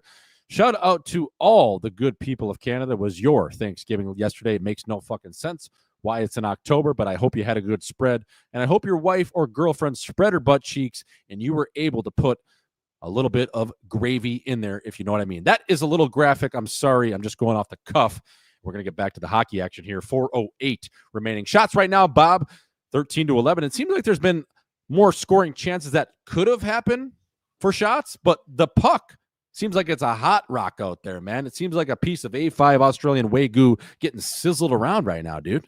Yeah, I don't know if Ariana Grande was performing at the Garden last night. There's a lot of events going on at the Garden.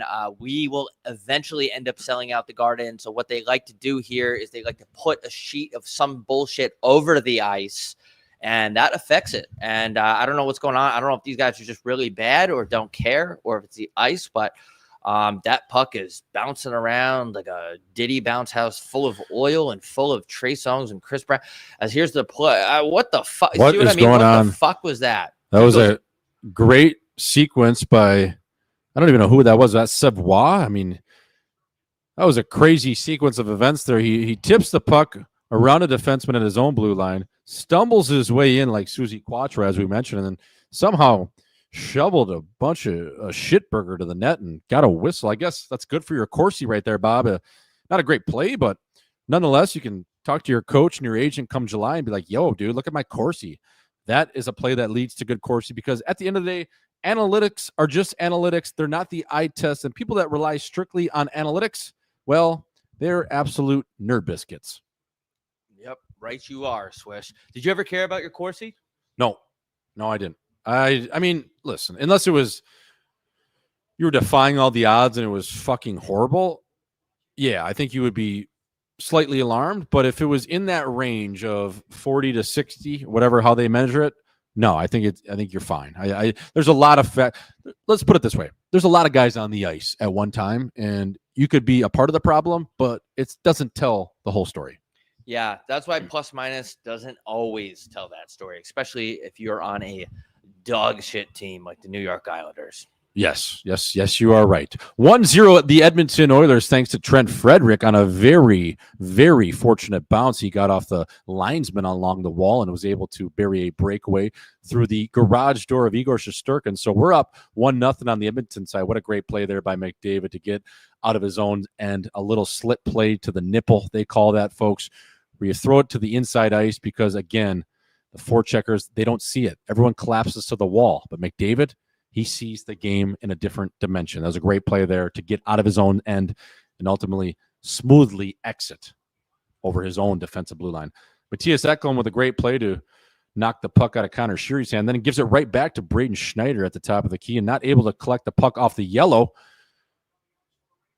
2:27 remaining if you're following along with us. 2:25, 2:24, 2:23, folks, if you're new here. This fourth line might play 30 minutes tonight for the New York Rangers. What do you think's going through Mike Sullivan's head? I think he's thinking, I can't play my third line, and my first line hasn't woke up yet. They're still at a set on the coast of Brooklyn on the river. Like they're not even up right now, dude. They're still sleeping. Well, Aoki, like on off days, he doesn't wake up till 10 p.m. So he's probably just hoping that he maybe wakes up for the third period, because right now he is still in Williamsburg at a set on a rooftop in Brooklyn. Just doesn't even give a fuck. So he's probably thinking, I got to play these guys, is what he's thinking, because no one else is up to snub. I mean, nobody is a threat in this game right now. No, absolutely nobody. And the only goal happened because of the ref getting in the way. Yeah, I think Sulichin is doing the right thing, and I hate to agree with Mike, but I think he's thinking, I gotta play this line, because honestly, Sam Carrick's look really good. Mm-hmm.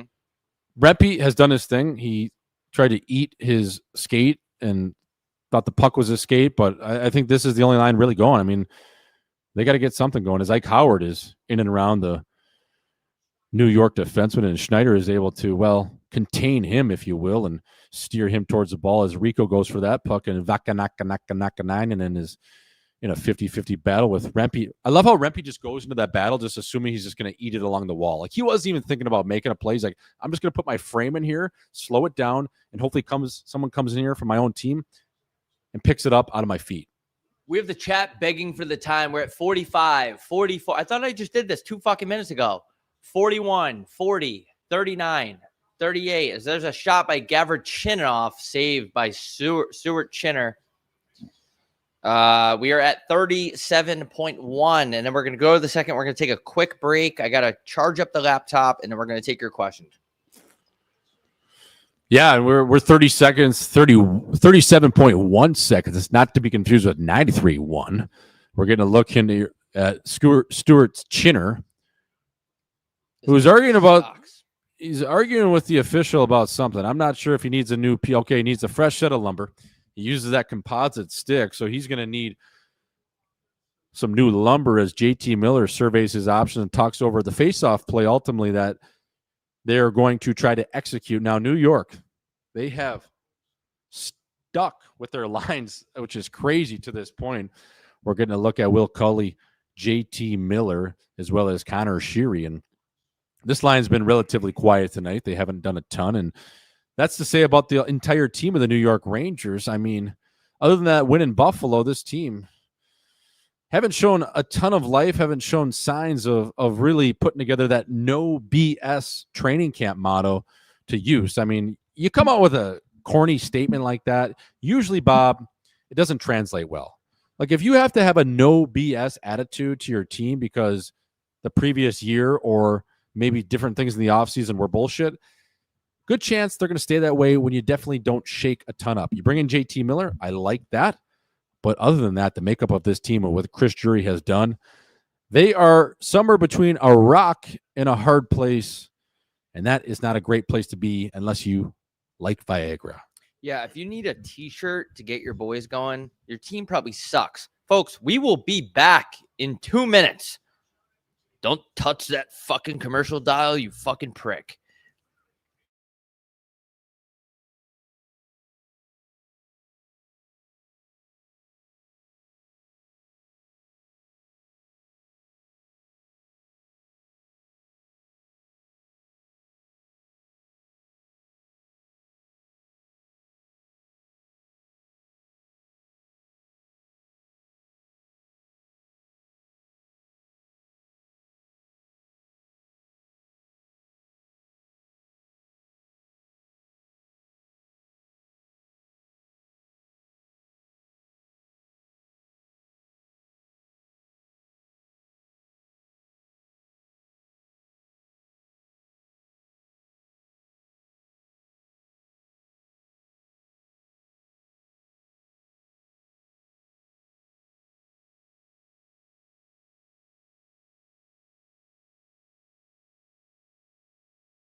I'm going to announce the Buffalo tickets and stuff too. Okay. Since we have no tech guy, we are live in right now. Folks, thank you for letting us take 14 seconds off to piss and fill up our water bottles. It is Tip 'em Back Tuesday. Bob Gucci alongside J Swish. We are now entering the intermission report. Just want to say tickets for our Let It Snow tour are available on our IG page as well as our personal IG page. Robbie W. Gucci, J Schmaltz 24. We got Chicago IL, December the 3rd. Milwaukee, Wisconsin, December the 4th. Buffalo, New York. Shout out to Mothers. Shout out to Chippewa Street, December the 6th. And the Let It Snow tour ends in none other than Pittsburgh, PA on December the 10th. Tickets all available again all across our socials. Go check those out. Come hang out with the boys, man. We need you there. All the stiff chins of the Russian Ottawa, but Toronto on the other side of 2026 in late January. So right now, the Let It Snow tour goes through the Midwest as well as the Rust Belt. Go check those out. Chicago, Milwaukee, Buffalo, New York, and ending in Pittsburgh. Bob, what do we got over here? Folks, we're going to take your call-ins live on the show right now in about 2 seconds when I just confirmed that I tweeted the goddamn link out. Okay, folks. We are going to take your questions at intermission. This is how we do it. My voice is cracking even though I'm in my 30s. Coming live to the stage, I don't know if this is the real Andre Kostitsyn. Andre Kostitsyn. What's up, fella? How we doing, baby? I'm good. I've been here since the beginning, man. I was an original Wrenchcroft last year for the start. I think 2 years ago. Edmonton started the season off for the Outcasts. Fucking right. So, fucking rights. Holy shit. So we're back, baby. Fuck yeah, dude. What do you got for us, baby? I was questioning. You guys were just in Dallas, hey? Yep. You ever coming back for another show? I don't know. You'll have to ask Bob. He really liked his time there. In Dallas, I will go back for $5 to $10 million. I'll go back, but granted, we were in the wrong side of town. There's a little. My hotel room was infested with bugs, so I know that there's a good side of town. But yeah, man, we'll come back. You know, we'll do. I like Texas. I like the good people of Texas. The women have nice accents. Yeah, we'll come back for sure. I don't know when we're gonna do a live show there. We need to push tickets, but as soon as we can push tickets, we'll fucking be there, baby. Beauty. Love it. Yeah. Good stuff. Appreciate you calling in, dude. Appreciate it, fellas. Keep it going. Yeah, stay Yes, talked, sir. eh? Yeah, on Dallas, I was pretty much posting hate for Dallas on my close friends story. Yep. So the public doesn't really know, but it was obviously just a joke. Well, it's all a bit.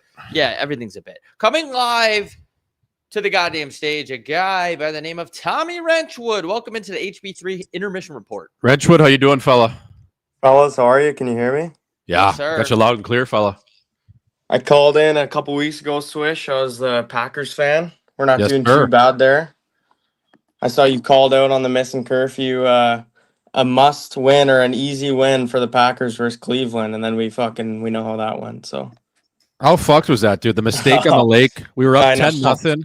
I And just then all wanted to of a get sudden- out of there. Like I was like, fuck, this game's not going well. Get out of there. Get back to Green Bay, but no. And then we got Joe Flacco, and the mistake on the lake just hit us right across the chin. And I was like, fuck me. But hey, not a bad win last week.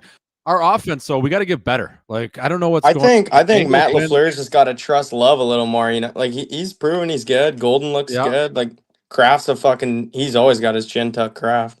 Yeah. And Joshy Jacobs, I mean, he runs downhill, right? Like that that thing's glued to his chest. So we'll see, man. I don't know. Like we need more from Lovey though. Like give him let the cowboy go ride, baby. You know what I mean? Let him out, let the Clydesdale out. I like that. And then since this is a hockey show, I got one more for you. Yep. I'm a big Ottawa Senators fan, and I saw you guys are showing them some love. What are we gonna do without Brady Chinchuk? Like he's out 4 weeks now, at least, maybe more with the hand surgery. Like who's got to step up? How do we recover? I'd love to know. Yeah, I mean, I think they're going to be just okay because the Kachucks will play through broken spleens and shit like that. But these games right now matter a lot. So you're not overreacting. Like, how are we going to get through the next 4 to 5 weeks without them? Who do you think needs to step up, Swift? Well, Parlay Pinto's been unbelievable. And it's a contract Fucking year love for that him. guy. So he has been riding a heater. I think he's going to ride this thing all the way into the playoffs. I think the Ottawa Senators are going to be just fine. How do you replace Chinchuk? You don't. You do it with a group effort. And a guy like Jake Sanderson, he's going to carry the load on the back end. No Diddy. And I just think this team, they'll be okay because I think they're a really tight group, my friend. And you heard them talking about the chin. Like they clearly listen to the show, which is cool. I like that a this is lot. a group that hangs out a ton. They're going to do it by committee. They'll be fine. 4 to 6 weeks. Yeah. But it is what it is, man. He'll be back by, say, Thanksgiving, and all will be well. So just gotta weather the storm right now, my friend, and it's early. So is it confirmed you guys are Senators fans now? Definitely, yeah. And 100%. it's the Nodak sends too, Swish. So you got to sure. be rooting for him even more. Yeah, no doubt, brother. Hey, Wrenchwood, we appreciate you calling in, brother. You're an Yeah, OG. of course, fellas. Wrenchwood, thank you for calling in. We will be in Ottawa for a live show at the end of January. I'm officially an Ottawa Senators fan. Go Sens, go. We will see you there. Tickets are going to be out tonight. Coming live to the stage now, without further ado, Jimmy Cheeks. This is James Cheek. Boys, what's going on? 93, 93, 93. So my question is, I'm planning a bachelor party for my boys. We're going to Montreal What is the most National League type of setup for a bachelor party in Montreal? Are you hitting up the strip clubs? Are you going to Fly Gin? Going to a Montreal Canadiens game? What would you guys recommend? Great question. My first thought is new room massage. That is a morning activity that you skip brunch for. Correct. Yes, you're going to go. You're going to have a nice Asian woman pour a ridiculous amount of oil, and then she's going to slide up and down your body with her ass cheeks. After that's done, maybe have a couple beers leading up to a Canadiens game. Go to the game. Get drunk. I went to a new room massage. Yeah, I'm going to dox myself last year when I was in Montreal. And Well, it's not illegal there, is it? no, I don't think so. I mean, other than the fact that you go in some shady back alleyway and you get buzzed up and you have no idea where you're walking up to and eventually end up in some dude's attic with a couple of beds to lay on. But yeah, other than that, no, it's totally legal. I was in the waiting room, and I've told this story before. There was 3 Home by 3 fans in there, and they're yelling my name across the lobby. Swish, fella, what are you doing in here? Yeah, fuck, who are you going with? Yeah, what gal are you gonna go with? You getting tugged, or you just coming in here for a little massage, fella? I'm like, boys, like, I love you, but can you not say my name while all of us horny dudes just hang out in this room? It was crazy. So I would say on Bob's front, yes, go get a new room, go to a game, go to Fly Gin. There's a ton of different bars and spots there. Man, what a town. We got to get up there. You got to go to a strip club, though. And I'm not even that big of a strip club guy unless I get asked to go and I say yes right away. Montreal, I went there for just 24 hours. We had a horrible time. Our Airbnb sucked. However, the only bright spot was the Rippers in Montreal. They do not play around. They put cheeks directly in your face. You're going to want to call your Z-Pack guy the next day, but that's okay. It's all worth it. Go to the strip club, catch a game, get a new room, get in a fight with a French guy inside of a McDonald's like I did. And hey, whoever's getting wifed up, it's their last chance to do a little bit of cheating. But we don't condone that. Just kidding. As Creed once said, one last breath, brother, it's one last tug. One last chin. One last chin. Have the masseuse turn on Creed. Yes. While Can you tug me harder to a place where blind men see? Yeah, I need so to go to let's Montreal go again, there. dude. Yeah. I did it completely wrong last time. All right, coming live to the stage. I love answering bachelor party questions, by the way. It's great. Yeah. All right, coming live to the stage. Just From the chin of Central New York. Welcome to the program. Fellas, how are we doing on this fine evening? Fucking A, bud. Just as good as you are. How you doing? I'm watching my shitbag New York Rangers absolutely lay a stinker right now, so it's not fun. How fucking terrible is this team? So boring. Listen, that's what I wanted to ask you guys, because I've been trying to think of like what Sulichin can do to spark this lineup, and I only have one idea. I just wanted to run it by you guys. What is it? We got Rempe on the right wing. We got Edstrom on the left, and we got Scattaboo running center. That's the only thing I can think of. I mean, we need something to put juice in this fucking team. It's soft as baby shit. There's no grit, and we're not scoring goals, so we're in no man's land. You know what I mean? I absolutely love that idea. When the football season ends for the Yes. Giants in January, unless they go to the bowl somehow, sign Scattaboo. Make him a multi-sport athlete and have him just fucking drive someone's chin through the glass. That is a actual genius idea. Tweet that if you haven't already.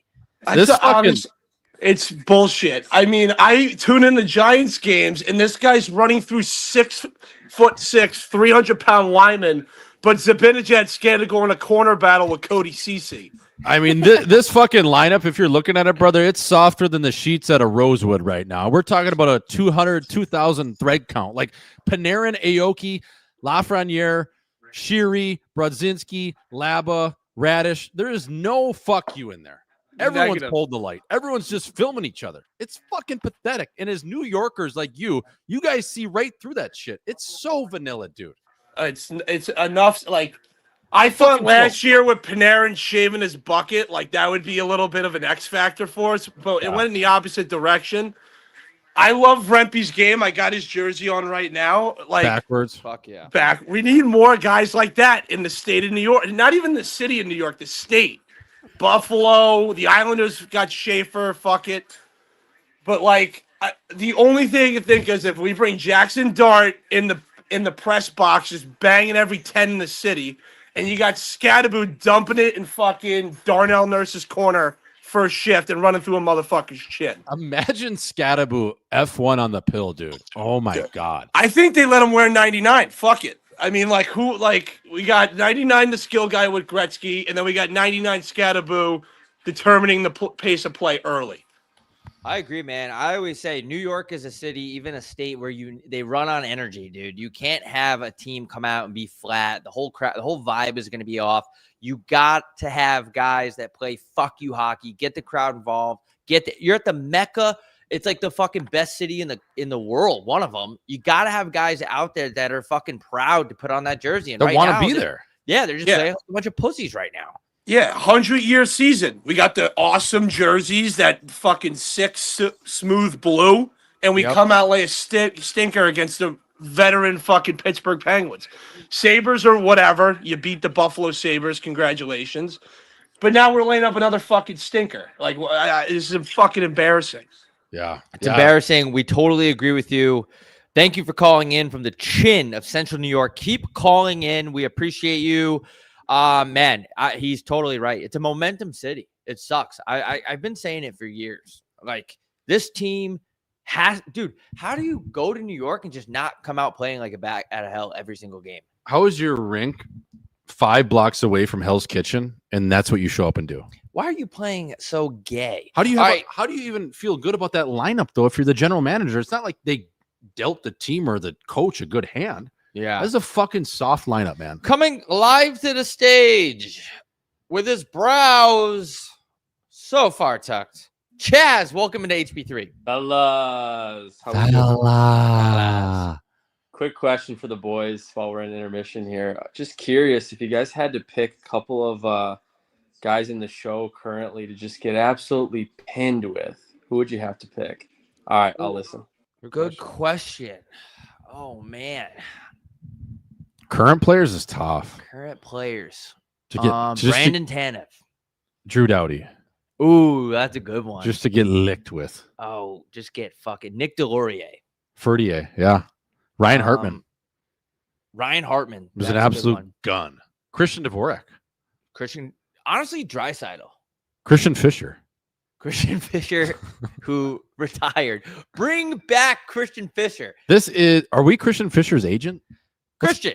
Let's get Christian on the couch for a game. Let's get Christian signed to New York. He'll bring some jam with his white stick. He loves that white stick. Yeah, I would say we're going to bring in one more real quick for Puck Drop here. Real quick. Ruth Bader Chins. I can't see the rest of his name.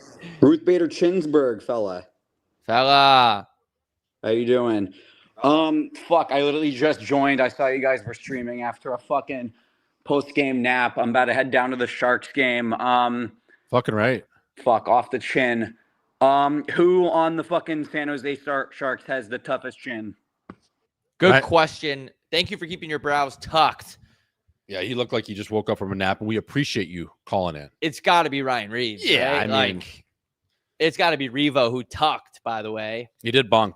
1 goal on the season for Mr. Ryan Reeves. Who else? Yeah, I mean, his chin is tougher than a $2 steak. Yeah, I would go Askarov, even though he's a goalie, as a neck tattoo. I love that energy out of him. Yeah, I don't think it comes. I mean, they brought Reeves in for a reason, right? Because of his chin. Oh, yeah. Well, and yeah. And I would say Reeves. Who else is in that bottom 6? Not much, fella. Not much. They got rid of Kurt Gabriel, who they used to have back in the day. Curtis Gabriel. Shout out to Kurt. It's a Kurt Gabriel kind of broadcast here, folks. Folks, thank you for calling in, but we're going to get back to the game. I know we have people backstage right now, but we have to comment on this game. Keep calling in. We appreciate you guys. We are at 9:32, 9:31. If you want to sync up with us, 19, 9:28, 9:27, 9:25. Folks, if you're just tuning back in as my voice almost cracked, we are, again, as Bob Gucci said, 15 odd seconds into the third frame here, live from New York, live from the Mecca, Madison Square Garden, the most iconic arena in the world. The arena where legends are born and stars shine. Again, just over 19 minutes to play here. If you're just tuning in, as Panera Bread Co. throws that puck on net, and JT Miller gets a look at it. And I think we may have changed lines up here, Bob. I think we got Panarin, Sheary, and Miller taking Cully off that line and kind of just shaking things up because, again, last time the New York Rangers, we watched them play at home, they looked like they took an Ambien, and through 40 minutes of play, it seemed like the same song and dance, my friend. So look for the shakeup with lines from Mike Sullivan and his forward core. How many goals have the Rangers scored this year? Well, they had 5 in Buffalo. I'm not counting that. Doesn't count. I'm not Besides counting. that. I don't know. Chat. 10, 5, probably 5. They probably have 10 total, I would say. 9 or 10 off the top of my chin. They're 4 games in? This is their 5th. I would say 10. And they scored 5 in one game. But look at Matty Savoie. Or sorry, Thomas Sack. Take that puck to the cage. To all you young players watching there, that's how you drive the paint. The thing about driving the paint is you used to get stapled to the post. Now you don't even get hit. Why wouldn't you go to the net? If you take the puck to the net as a younger player, you are going to increase your value on an AAV by at least $2 million a year because nobody fucking does it. That was a perfect example right there from Thomas Sack taking the puck to the far post. Didn't even get hit. There was no repercussions for doing so. It's crazy that nobody does that. Like back in the day, especially at the high level I played, it was like, dude, if you have a lane to take the puck to the net, take the puck to the fucking net like you're on third base and you have to run over the catcher at home. And nobody does that anymore. No, they don't. Yeah, it used to be shades of Pete Rose, right? In the All-Star game where he ran over the catcher. Like that's what you had to stand in there and take your licks, and especially from the opposing defenseman, the weak side defenseman would come over and just bundle you into the post. And especially back in the day, Rob, you knew that those posts, those pegs, they didn't move. No. Like it used to hurt so bad. And now it's, they got basically a glorified dildo in there to hold the nets in, and nobody hits you. So it's a damn shame, man. Take the puck to the net. To all you young hockey players out there, all you men's leaguers, just take the puck to the net, dude. This broadcast is brought to you by Monster. Make sure you sit in your cubicle while you're rotting away under artificial lighting and funnel Monster while you're vaping, and is perfectly good for your health. As here is Harley McDavidson taking the puck, cuts to the middle. Nobody touches him, shoots it directly into Will Cooley's face, except it's Rempe, and it gets cleared back out to Kulak. 17:31. If you're just tuning into the first alternate cast of the year, home by 3, bringing you coverage you can't get anywhere else as Ty Eberson floats a puck in along the glove to Igor Shesterkin, and that is trapped down like a first baseman on a routine grounder. Folks, homeby3.shop is the official store of Home by 3. Go check out all of our latest merch on there, guaranteed by Christmas. I am wearing the Flex Fit with my eyebrows half tucked. Bob Gucci right here brought over the HB3 flatter. Great quality, good hats. We got crew necks on there, sweatshirts, shirts, and everything in between. Go check out our tour as well. We're going to be in Chicago, IL, December the 4th. Milwaukee, on the 4th. Chicago on the 3rd. Buffalo on the 6th. And Pittsburgh, PA on the 10th. That is the Let It Snow tour. Tickets available all across our social pages. Back to the game. 17:20 remaining here. 1-0 for the Edmonton Oilers as the New York Rangers, the strangers, try to find life here, Bob. I don't know what they took before the game. I don't know if it was the Advil PM instead of the AM. I don't know if it was Ambien instead of the Toradol. They're playing like they have low T right now. This team sucks. And it just goes to show that we're on here for a non-for-profit podcast, a non-for-profit broadcast, calling the game with everything we've got. And these guys on the ice making billions of dollars can't even score a goddamn goal. It's pathetic. Yeah, Braden Schneider just got tied up like he was in a lightsaber battle, Anakin Skywalker-like. And the thing right now with the New York Rangers, you got to get the puck north, and you got to go hunt. Dump the thing in and go find it. Establish your ground game. Establish a forecheck. Play with your nose over the puck when you get into these battles. All these guys like Zibanejad, you see right there, they're just reaching. They're reaching and hoping. Get your fucking nose over the puck. Come on, you're getting paid handsomely. Compete. And like if you're Aoki right there going down that easy from a little cross check, it's like these guys are so gay. And it's just like show the fans that you want it, man. Like it's one thing to take nights off. I get it. All right. Everyone's a little hung sometimes. Everyone doesn't have their best days. But when it's the start of the goddamn season, the first 20 games, you'd always talk about it in a pro hockey locker room. The First 20 games, it's a sprint. From there, you settle in and you really find out what your team's about. But right now, the New York Rangers, they don't have any clue what their identity of their team is, and they come out with these shirts. We talked about no bullshit. This is fucking bullshit. Is bullshit. Honestly, if this game goes to overtime, I'm going to kill myself. It's bull jive. Yeah, man. Do whatever you go full Kevin Adams. I forgot you can't say that on the air on YouTube anymore. They get pissed about that. Yeah, don't say that. Just say you'll tie a kettlebell to your nutsack and do something. It's just crazy. Like, Edmonton has 14 shots on net, too, and they're up 1-0. It's just like, this is such a dud of a game. Yeah, and Edmonton, to their credit, right? Like, they don't need to play a sexy brand of hockey. Yes, of course, McJesus and Draisaitl want 4 or 5 points. But if they get out of this game and they win 1-0, they look back at the end of the year and they sweep, say, the Tribeca states, the tri-states, and I'm sorry, with New Jersey, you get out of here with a couple of 3 wins on New York City, the greater metropolitan area. That's great for them. They don't care. Yep. They'll make this game dirty. Oh, they're playing a perfect road game. Yeah, like, There's who no cares? grade A's from New York. Was there maybe 1 or 2 grade A's this game? Yeah, I mean, they fanned on a lot of them. The ice got really shitty there in the second period, but it's like an outdoor game at SoFi Stadium. But yeah, I mean, they're comfortable playing this game. They can get out of this one 2-1, 3-1, 1-0. They don't give a fuck. They know it's not their best game, but they're also on the road. They're playing in New York City. Ike Howard does an absolute Tony Hawk like 180, and that is able to get him nowhere really. And no real estate was given by Adam Fox as he stood him up. 14-10 remaining here, folks, in the third period. Wow, that puck just jumped off of Majapani's blade, and he's able to reestablish it. But again, just shoveling shit. It's like us digging the hole for the Coyotes arena, just shoveling shit. Yeah, I mean, I don't know how many times we're going to say it, but this team, oh, man, there's just no hope for this team. There's no hope. I'm sorry if you're a Rangers fan, there's no hope. This team sucks. Yeah, Bob Hope and New Hope, they both left the building, and that is left with nothing but a dream, folks. And the dream, well, it seems like it's a nightmare here at Madison Square Garden as McDavid gets those boots going, and he was trying just edge that puck along the wall to get a step on Borgen. And if he did, he was sayonara. There's a 3-on-4-on-2 is developing with McDavid over the doctor, over to Majapani. He's able to get good wood on that, but it hit Braden Schneider in front of the net, and ultimately Shesterkin was able to fight that thing off. Like a domestic case involving P. Diddy. Folks, 13:09 remaining. We're going to get an offensive zone draw for the Edmonton Oilers. And Edmonton, they don't care if they're dead tonight.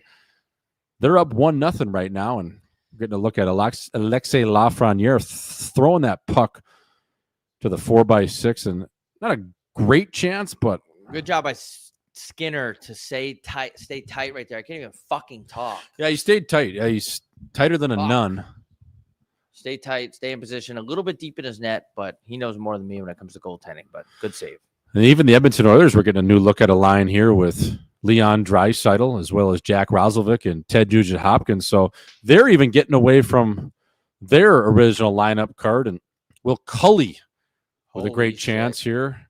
What the fuck just happened with Skinner? As Mike Sullivan reshuffled the deck, now back to his original lines. I don't know what the fuck Mike Sullivan's thinking back there. I mean, I wouldn't be thinking anything either. I'd be like, Jesus, can I get a spark somewhere on this goddamn team? Because again, we're not trying to be negative, folks, but we want to call it like we see it because we bring you nonstop action, no bullshit, not sugar-coated, just the truth over here at Home by 3. What about like a fight or a timeout? Call a timeout and yell at somebody. Go crazy. What about a fight? Nobody's going to fight on Rempe? Well, no one's going to fight on Edmonton right now. So you got to take matters in your own hand. I think you need a big hit. Who's the dumbest guy in Edmonton, you think? On Edmonton? Yeah. The doctor.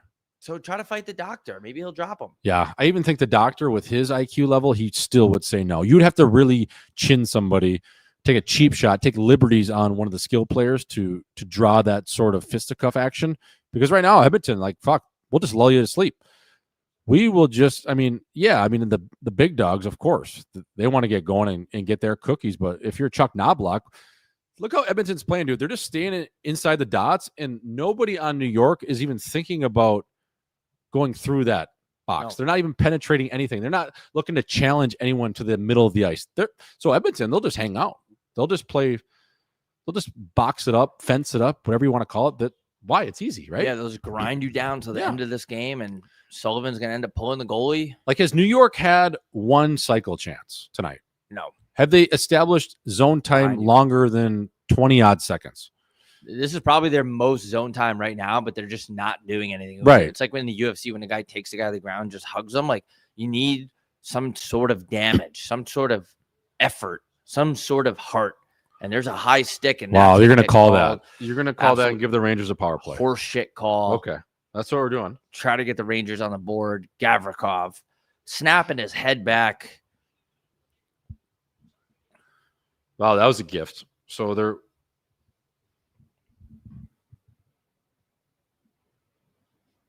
Are you guys rooting for a certain team? No.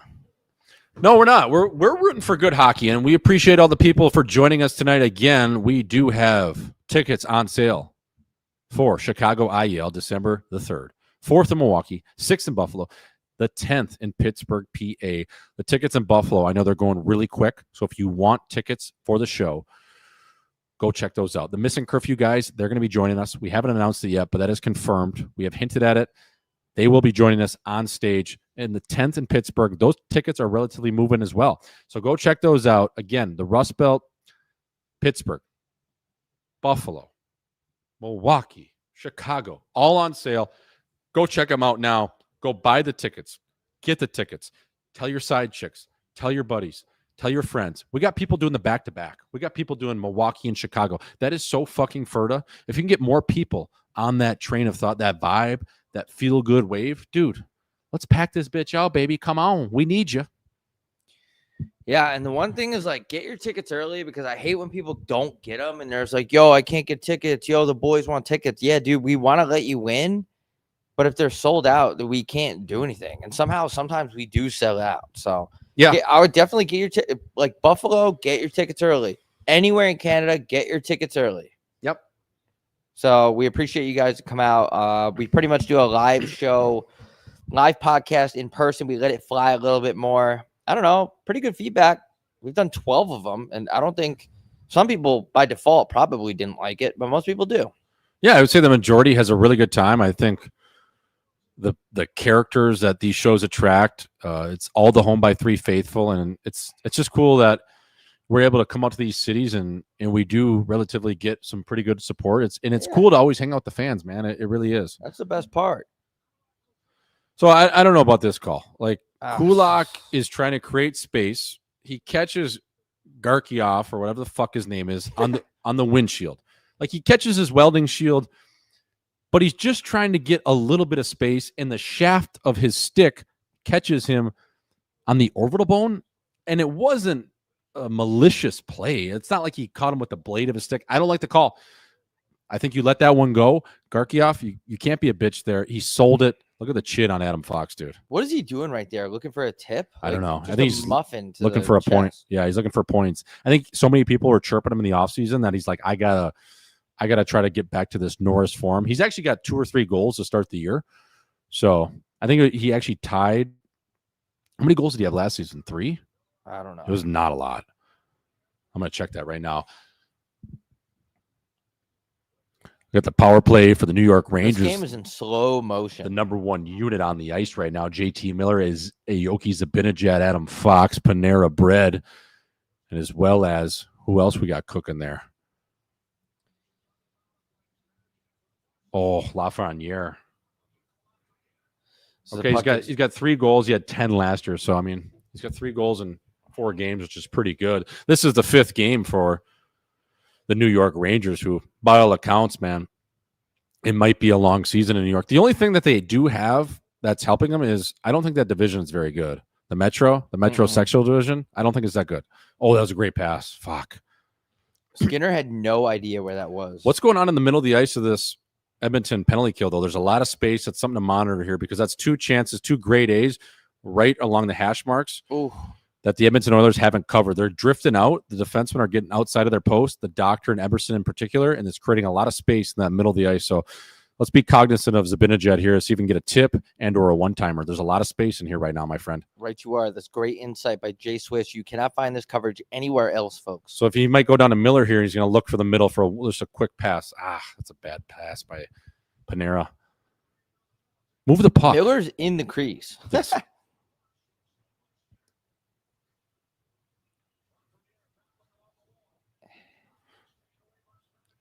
Walk it. Man, he looks slow. They all do. Fox looks slow. Good pass. Oh, Skinner, man. He's right on it tonight. Skinner is on it. Yeah, he's playing well. The fact that the Rangers have 26 shots, I think that's a little stat pack padded up. No, that's a burger. That's an absolute shit sandwich from the home stat guy. 26 shots. I don't know about that. If you're counting dump-ins, maybe. Oh my God, Ekholm can't even skate, dude. What is going on this ice? Are they playing on artificial? And then Carrick just fell down. Yeah, like what is going on? The ice must be horrible. Edmonton is so funny. They're just playing to not lose. Yeah, they don't have no interest in scoring a goal. No.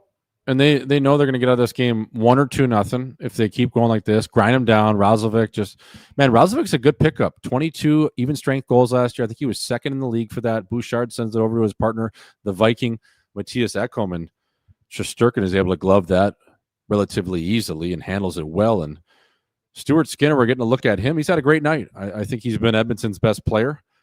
I think he's been all over the puck, and he's really square to everything he's seen, especially anything coming east-west, Bob. He's been really good on his one-timers, good reads. The Ozempic, it might be paying off, man. Yeah, you got the pumpkins going? Yeah. Fuck yeah. I went to the pumpkin patch and picked those up. You a holiday guy? You are kind of a holiday decorative guy. Yeah. You get the tree up. You get the pumpkins out. Yeah, the tree stayed up for a year. That was crazy. It was actually up for like 15 months. I picked up the pumpkins. I went to this pumpkin patch the other day, and it's actually a petting zoo. I'm like, Jesus. I just Googled it. It was like in North Scottsdale. I walk in there, and there's donkeys. There's, I don't know. They had some fucking ex-wives. A lot of ex-wives. There was horses. There was peacocks. There was, it was crazy. Dude. So how does that work? You just get to pick your the pumpkins just on the floor. You just pick them up, or do you have to pay for them? Yeah, some dude just selling them out of the back of his truck bed, and you pick out your sizes, and he's like, "All right, that one's $2, that one's $3." Really? A grab bag, yeah. That's Huh. kind of nice. What I is like the smaller ones too, because the big ones they rot, they're gross. These ones, dude, you can just throw down your garbage disposal. Yep. Or you That's can throw true. it down the garbage chute in your place. What is a pumpkin? It's a fruit. Is it? I think so, yeah. Or a vegetable, one of the two. It's one of those like tomatoes where it could be a fruit or a vegetable. So if you're eating pumpkin pie, you're eating a vegetable pie. Fruit or vegetable, yep. Yeah, it's both. It's like a tomato or avocado.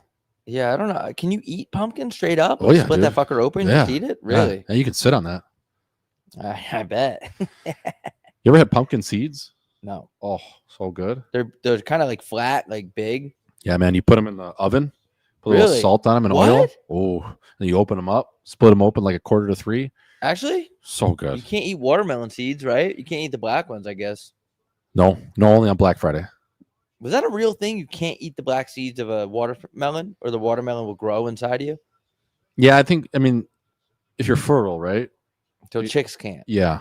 If you're a chick not on your period. Yeah. Getting back to the game, folks. Speaking of red, folks, well, Mike Sullivan might be seeing red, and these red pants, the New York Rangers, are a classic look, but not on their period. They're a group of men playing like a bunch of absolute pussies. Even McDavid's been like nowhere to be seen. Yeah, man. It's one of those games where it's just like, it's just a whack fuck, and there's not a lot going on. And when the home team's not bringing it and you're on the road, you're like, even if it's at the Mecca, oh my God. Who cares? Like, who cares, I dude? feel like this always happens to us. Like every other altcast, we get the worst. Didn't we ban the Predators last year? We banned some. With Carolina, we're not doing. We banned a lot of teams. It was a great pass by McDavid there as Evan Bouchard was able to sneak in on the other side of Braden Schneider and get into a soft area that ultimately Igor Shesterkin made a great save on, but that was a great read by Evan Bouchard. We know he's so gifted offensively, but it was a great read by him to get in and behind the defense, get open for McDavid, and McDavid laid a little bit of a saucer pass in there for Bouchard, and it's a great pass. Great shot. Honestly, It was a good save.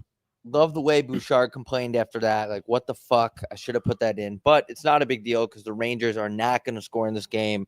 We might have to ban – the Rangers might be on probation after this game. I don't know if I can watch this team. We're going to have to address Mike Sullivan in the next podcast, and just we need a longer speech. I think it was 35 minutes today. 10 of it was on Zoom. He actually came in the locker room and watched himself on Zoom. He pre-recorded it after the players got off the ice, after warm-ups.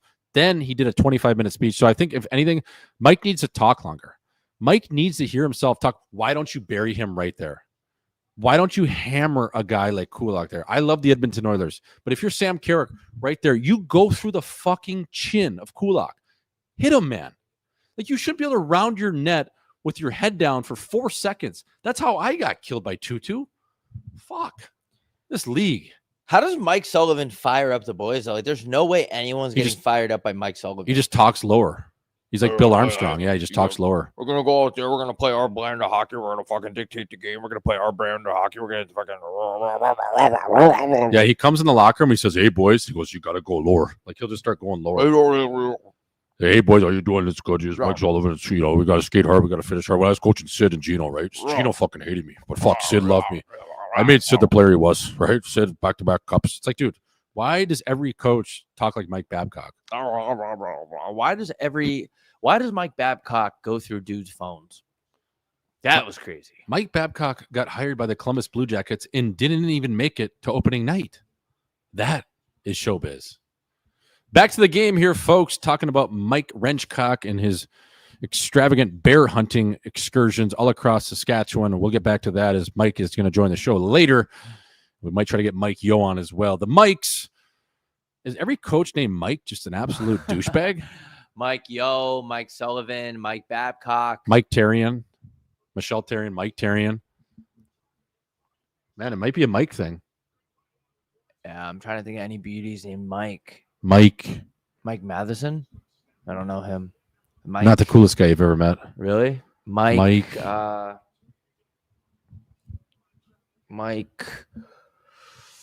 Fucking Mike Stud. Mike Stud. Shout out to Mike Stud. Shout out to Mike Stud, dude. 6:30 left in the game here, folks. If you're staying with us, we appreciate you. 1-0. Not that exciting of a game, but the best alternate cast. Year 3 for Bob Gucci and J Swish, doing games for the people. Again, we appreciate you all for tuning in. We appreciate you all for calling in and voicing your concerns for your teams and or questions and comments. It goes a long ways with our boys at Home by 3 over here. We plan on doing one of these games per week, travel permitting, and as well as the NHL schedule. We can't do a shitty game like this. But you know what? We try to make it exciting for you, as Connor McDavid is trying to make it exciting as well as he rushes down the ice. He gives a puck into Matty Savoie, I believe that was. He hit the post with the shot, as the old Doc Emmerich would say. 22 has shades of Cole Caulfield. Not the player, just the look. Back tuck on the skates, 22, white tape, little sock on that thing.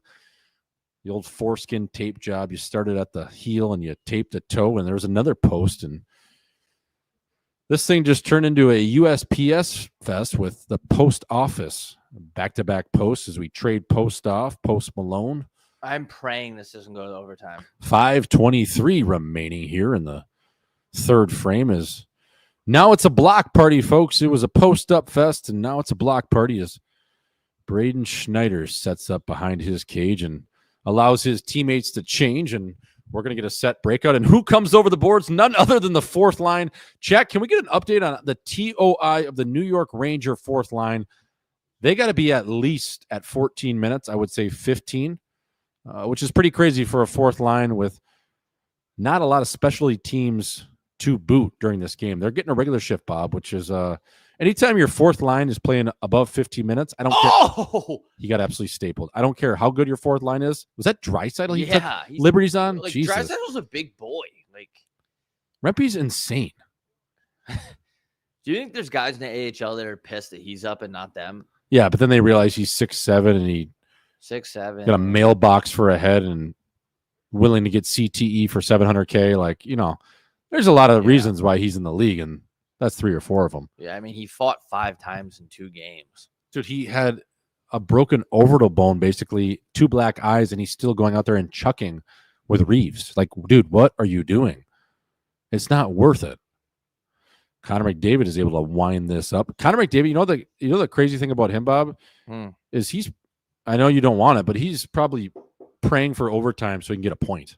Like he's like, I'm pointless. I'll just win this game in OT. It's not a division game, so if we give him 1 point on the tie, who gives a fuck? Like, he's like thinking, like, I either better get this empty netter or I want bonus hockey because I want to play more hockey. He's gonna get the empty netter. It's gonna be like a block shot. Oh, right It's here. gonna be- Right here. Oh, try to go 5 cheddar. Swiss Jack cheddar. Which one's Look better? at that step. Completely missed. Good back check by Mangiaferta. Yeah, Mangiaferta. Now that's another question mark I have in the Edmonton Oilers first line. Like, Frenier doing nothing. who would you rather have, Mangiaferta or Maggiano's or Matthias Maccelli? Maccelli. Yeah, I would too. And those are kind of similar players. You know what I mean? Like they can play first line, or they can find themselves on the third line. Like Mangiaferta is good, but I just like the way Maccelli snaps around the pill. Yeah, he's crispy. As we are at 3-13 in the game of the year. This game is brought to you by the all-new electric Cadillac. It has self-driving, so you can eat a tuna poke bowl with your bare hands while the car does all the driving. We're going to go to the chat. Let's go to the chat. Let's see what we're doing. Again, we're creeping down to the final minutes of play live. Is the new Chimmy at Chipper any good? I don't even know they had that. Chimichurra? Kyle Chimichurra, yeah. I don't know. I haven't had it. I usually just get the steak, and then it's an absolute gut bomb for the rest of the day. Dude, I've been eating that True Market place. Yeah. Back to back 2 times in a row. Really good. Not bad. And the lady that works there is really nice. What do you get, a salad? I get a bowl.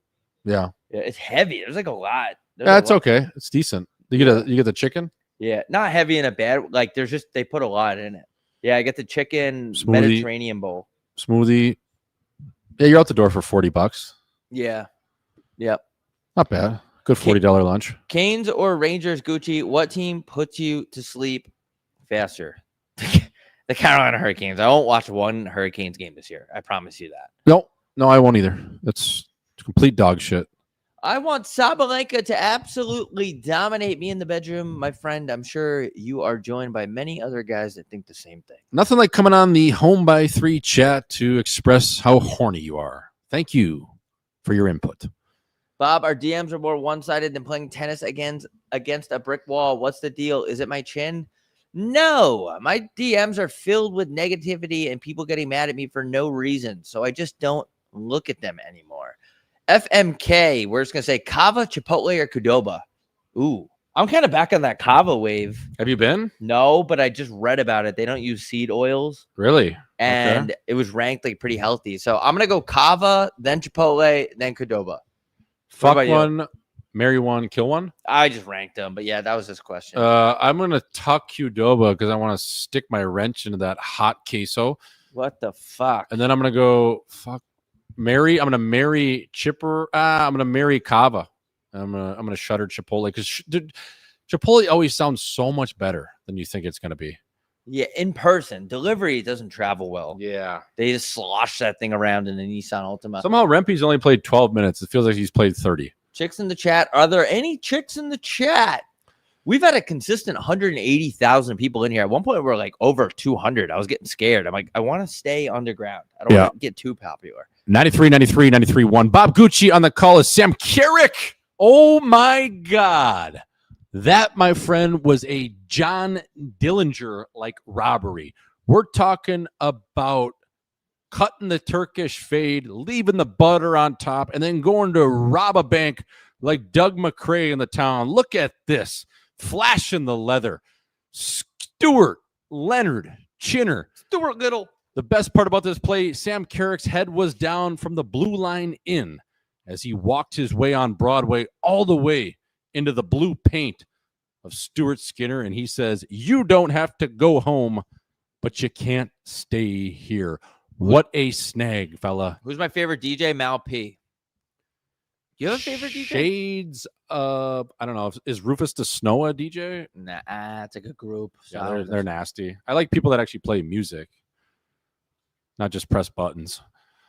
2:10 remaining in the third period. The Edmonton Oilers. Music, though. It's hard. It's just electronic, though. Yeah, but dude. it's hard, though. I've been on those programs. It's so hard. Well, I know it's hard, but there's no instruments involved. No, it's like electronic. It's like AI generated. It's like, dude. I mean, listen, it's a skill of its own. I'm not interested in it. It's like a different sport to me. Rufus DeFerta plays music? Oh, yeah. What? Like, all their guys. They're not electronic? Fuck, they're strumming it. Keyboards up there. They got guitars. They're nasty, dude. That's why they're sick. That's why I like them. It's like house, but not house. 2:01 remaining. The cage is open, and so are Mike Sullivan's DMs, folks. If you want to get at him, express your hate. Mike Sullivan 69 on X. He is available for all of your questions. I'm sure Johnny Lazarus will be asking him tonight all about the New York Rangers. Shout out Johnny Laz if you're listening, my friend of the program, as we're getting a look at the 6-on-5 of the New York Rangers as Artemi Panarin sends it into Will Cully for a little shot tip that was unsuccessful as Adam Fox settles it along the blue line around the coffin corner. And we're going to play catch with Aoki and Panarin as Fox sends it over to, well, Panarin. It was a little bit of a shit burger into his skates and another shit burger into Aoki's skates, and Panarin settles it down and gets it over to Alexei Lafreniere, who wires one wide. A slip play into JT Miller, and that was unsuccessful. And a good stick by that's a hook. Majapani. And this game, folks, is going to be wrapped up as Adam Henrique is able to convert on the empty netter in a great little saucer play. Despite getting roped down like the running of the Bulls, McDavid, wow, steers that thing in an area, and Adam Henrique makes no mistake. See, I just don't get, okay, great chance here. Ekholm, good block, yeah. What do you get? Why is Panarin sending it in to JT Miller when the box is already collapsed? Like, get it up to Fox, work it over to Lafreniere. Lafreniere, you don't need to shoot it. That slash. Work it back up to Fox, and now Fox can get going downhill, and he can slide it over Panarin, and it gives him so much more space. When you change sides, it gives a guy like Panarin way more real estate to work with. When you get stagnant, nothing happens. And I know everything about hockey. I just think the Rangers are bad. I just think they suck. And like their top line isn't even good. Like they're not going to come out and run the game. Like maybe once in a while they'll come out and dominate, but I don't know. I just like, I kind of like hate this team. And that's nothing personal against anybody besides Mike Sullivan, but I just, they're horrible to watch. This was an absolute nightmare of a game. But we thank the people for tuning in. Yeah, we do thank the people for tuning in. For some reason, our connection is unstable. Well, there's a lot of things that are unstable in life, folks. Relationships, Wi-Fi, credit card debt, jobs. Security is what people seek. And when you're the unknown, you step into the unknown, well, it creates an anxiety. I'm sure Mike Sullivan stepped into the unknown with the New York Rangers. Didn't think it would go like this necessarily. And it has thus far, as he accepted a job stepping away from the Pittsburgh Penguins, who were not necessarily in a better spot, but it's what he knew. He went to the bright lights of Manhattan, and he's ultimately getting fed maybe what he deserves. Folks, Mike isn't a bad dude. I don't know Mike personally, but fuck him. That's all I got to say. We are at the 21-second mark for those just joining the game. Next game, I want to do a Tony DeAngelo game, and I want to see him just absolutely rip the puck for the New York Islanders. And I want to get pissed off at the whole team but Tony DeAngelo. Shout out to Tony D, one of my favorite defensemen of all time. The South Philly native is an absolute granite chin of a human. As this is going to wrap it up from Madison Square Garden and more importantly from Northeast Scottsdale. Folks, thank you for tuning in to the world's biggest show in the world.